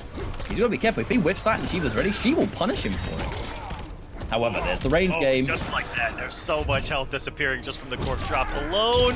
And the doesn't delay! go far enough to stop it. It's going to come down to the mix-up and we're read. I don't even know what dimension did his brain enter for him to make that decision. Oh my goodness. Know your enemy. You're going up against Desarted, a self-admitted jumper. I'm a jumper, he says. I've got a jump 3. Let's go. There's the up 2. Doesn't quite get the combo, though. Oh, he challenges it, but Aquaman, that's plus 15 on hit, that shield bash. It's so good. And it's all unbreakable. H-Stoke, you filthy, filthy man. Those instances are very rare in MK11. There is not much that exists in this game that's that advantageous on it. The armor break! Oh god, yes! Oh. The Queen! If anyone has any Foxy emotes, get them in chat right now. Oh, you know what I love about this the most? I love about watching H-Stoke play this kind of Shiva. There is and always has been a lot more to Shiva than enhanced Dragon Drop. And I'm not going to downplay that move. It's definitely one of the best moves in the game. But Shiva is more than Stomp. She's a really cool character to watch. And, she is great. She has this 50-50 element. Her core but, strength was still there. Even outside the drop, outside of Shokun's stance, she's got some really, really good aspects of her game. She's got good strings. She has great buttons. I mean, gapless pressure, 50-50s, couple of game-breaking and game-changing moves. Just the unbreakable stomp itself is a bit of a game-changer. That is a move that forces movement, it forces other things, and it's cool, it's unique, and it's strong. I feel like this character's strong almost no matter how you play her. One of the best, and I think arguably the biggest winner of Ultimate. Oh, but there's that immediate whip punish Desarted. We're not going to count out the kid. One of the up-and-comers, absolutely. He's trying to keep it gapless so far. We already saw that flawless block up 2 from H-Stoke. Oh, whip punish! Unbreakable, plus 15. And the good block on the overhead. And he tries to interrupt, but wait! That string has too much pushback. Oh, yeah, we're learning. It wasn't close enough for the stand one. Things you hate to see. I wonder if it all depends on the string that she doesn't do it. For Shang in particular, as far as what he wants to try to interrupt them. Or swing move. But there's always that mind game. He's going to take away the gap with the shield, and then even if he takes away the gap with the shield, nice dashes. Right, here we go. But he can take away the gap. What's happening here, Aquaman?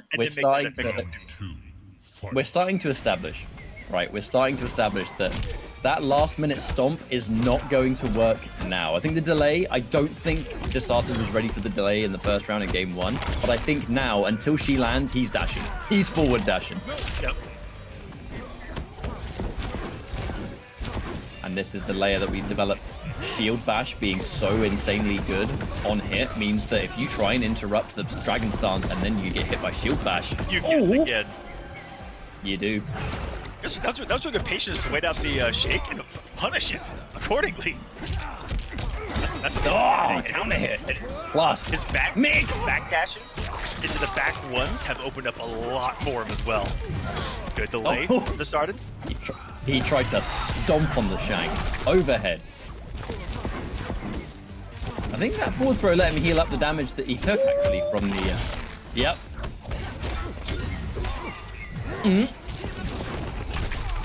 Another good shake. He wanted the KB so bad. He wanted the KB so bad, Aquaman. Really good recognition because a lot of people can have a brain fart there, and I don't want to raise my hand, but really good for him to recognize what was going on immediately. Hello, combo. 342 and almost got the air to air. I think I blinked and missed it. Now the backdash, again, from far away is not going to work here. The turn stealing down one. There's the interruption.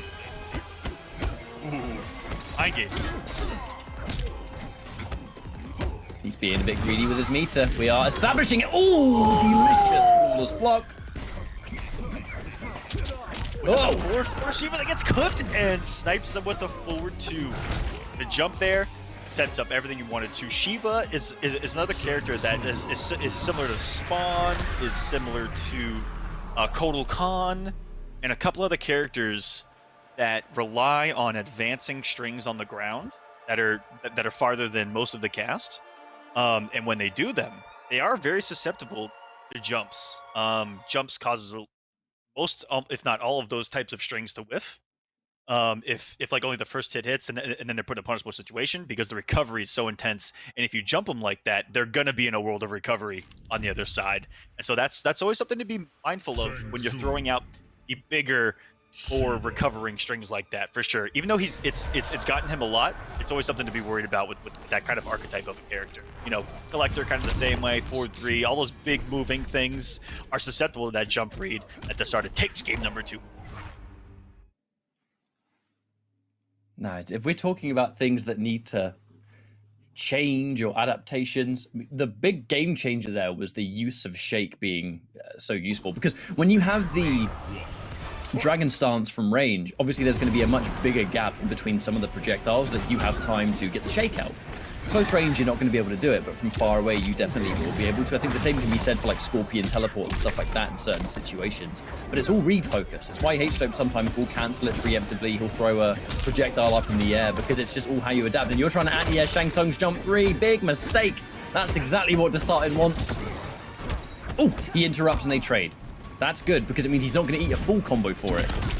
Forward dash again, there's the whip. This is the thing. The forward dash will beat the stomp, the back dash will not. Decided learned that at the end of the last time they played. Oh, he went for the forbidden string. He went for active frames, baby. He wanted to put it all out there. Although that string naturally pushes back really far as well. A lot of hits to it. And it's a lot of people don't know about that in the final hit either. It's one of the coolest looking strings I've ever seen. Oh, we get the range. Reptile. Let it never be said that you haven't seen that tournament. Oh, when it's started, you always see it. He's actually really good at landing it. He's got a great awareness for when to do it. Oh, huge grenades and start his favorite. Oh, but that was after half his life.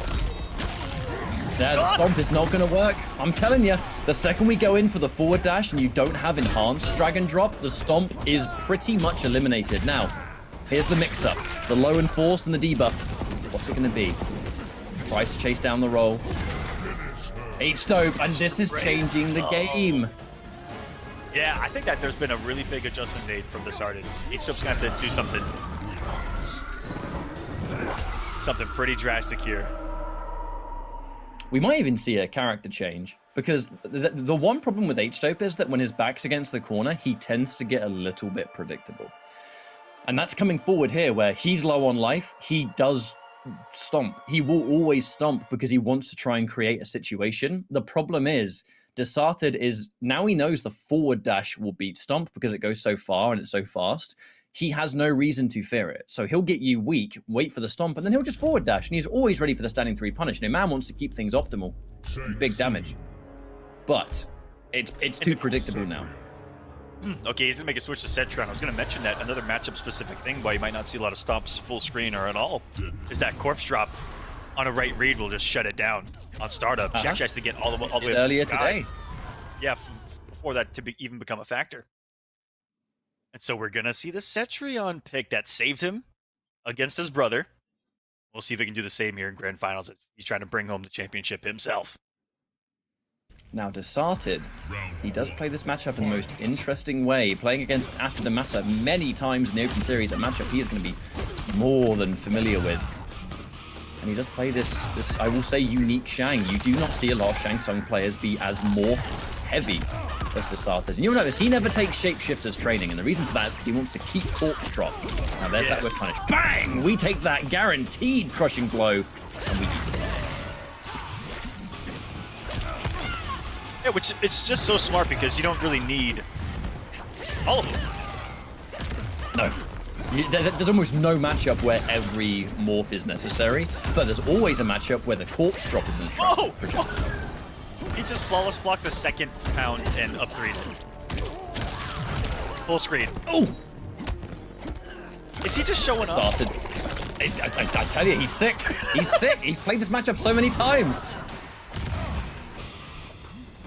Don't get hit by Ermac lift, because that will be a fatal blow with your name on it. If he even needs to, actually. Less than 23%. If he opens you up now, you're dead. Oh. No! He's going to get it. Yep. Tournament point now for Desarted. That fatal blow. Ooh. You know, I said when his back is against the wall, his defense does tend to crumble a little bit. That's exactly what happened there. Okay. Oh, okay. Started, we get it. Crisp execution. Oh, no. However, he's getting opened up right now. This lack of blocking might not be the strategy here. Oh, no. That was just one of those slides that you were talking about. That's more of like a gut feeling of when to do it. Completely refixed. Some rather important combo drops are coming out though. Aquaman Desarted. He left a lot of damage on the table by not converting in the corner the way he normally does. That's like 30% at least every touch. There's the interruption. Ermac coming out. Bang. Fatal blow is ready. And he wants the KD counter poke. Man channels the inner on Kratos and all of us. Oh, this is going to be scary. If he puts out Corpse Drop, it might kill him in the Armor of Fatal Blow. This is going to be kind of weird. Oh, he closed the gap instead.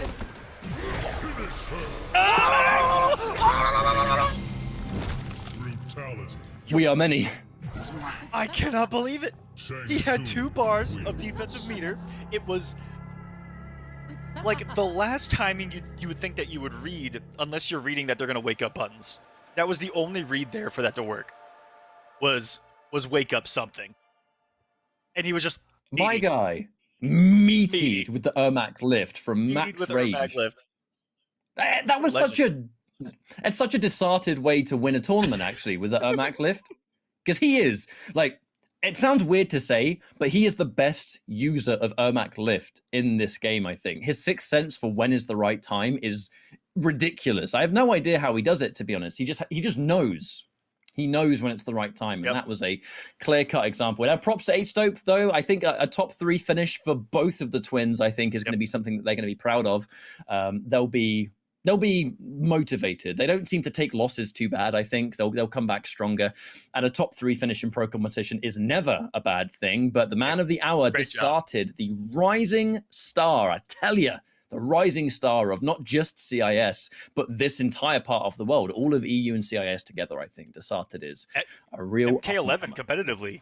In general, you know, if you look at an offline competition comeback that in any way has all the best players from around the world, you're looking at him like, all right, let's see what he does against everyone, because it looks like he can do just fine given these events. With unique play style, top tier execution, flawless blocks, reads, he's got it all. And the brothers Greek getting 2nd and 3rd, so congratulations to them and everyone here on the eastern side. As we got West coming up here in a big catch-up, that's got me excited too. We do. I mean, this is only half of today's entertainment. We'll be jumping over now and doing EU West after a bit of a break. And it's just another bracket chock full of top-tier talent and players, and I'm excited to see it. But before we close out the show, let's have a little bit of a reminder for what we're here for, what presented by PS4 even means in the first place. PS4 tournaments, which has been the ongoing open series and the pro competition. All of it can be found at compete.playstation.com. The open series is weekly online tournaments that you can enter, where it's weekly prize money as well, with the monthly finals. That's 5 tournaments a month for open series alone per region.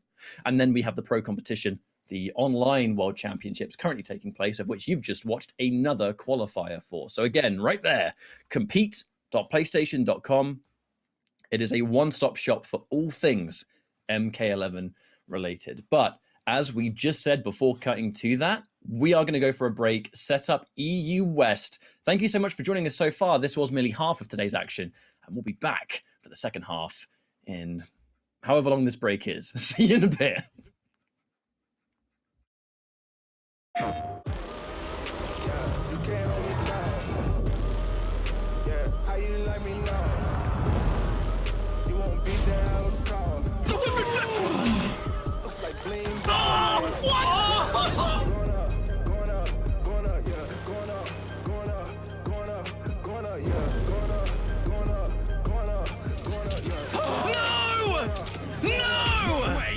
No jokes, no gimmicks, just combat.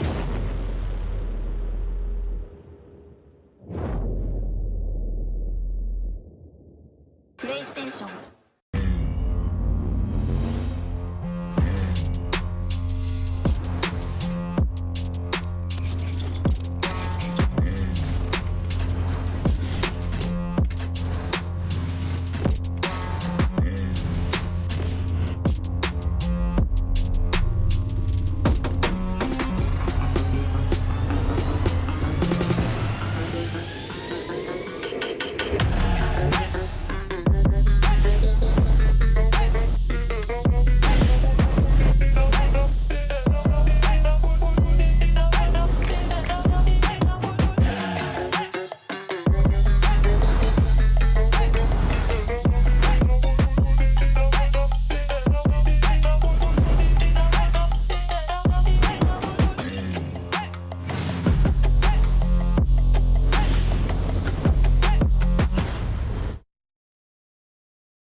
Hey guys, Ketchup and Mustard here, and it's time to test your might in the Mortal Kombat 11 Open Series. Ready to rumble? Power on your PlayStation and head to the Events app, filter by type, and select a convenient date and time. Boot up MK11 and locate the PS4 Tournaments menu option. Click it to visit a familiar place, the Console Events tab. Sign up and prepare to play. Once registered, you can view your tournament details and check-in time. A notification will remind you to tighten your black belt and get over here for your match. Continue combat in the open qualifiers to close in on the competition. Thank you for watching, and we'll see you in the tournaments.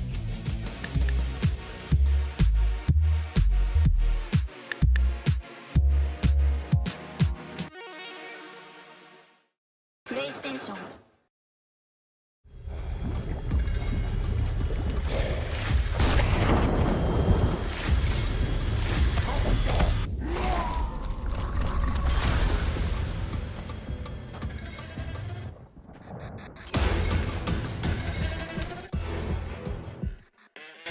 Who are you? I'm your worst nightmare.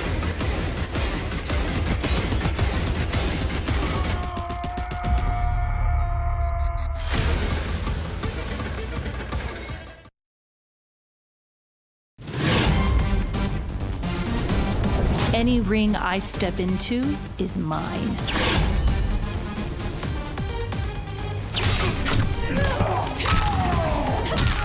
End of the line.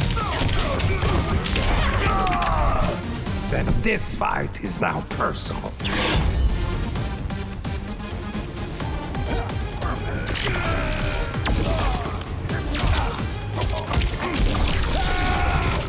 It is exhausting being so perfect.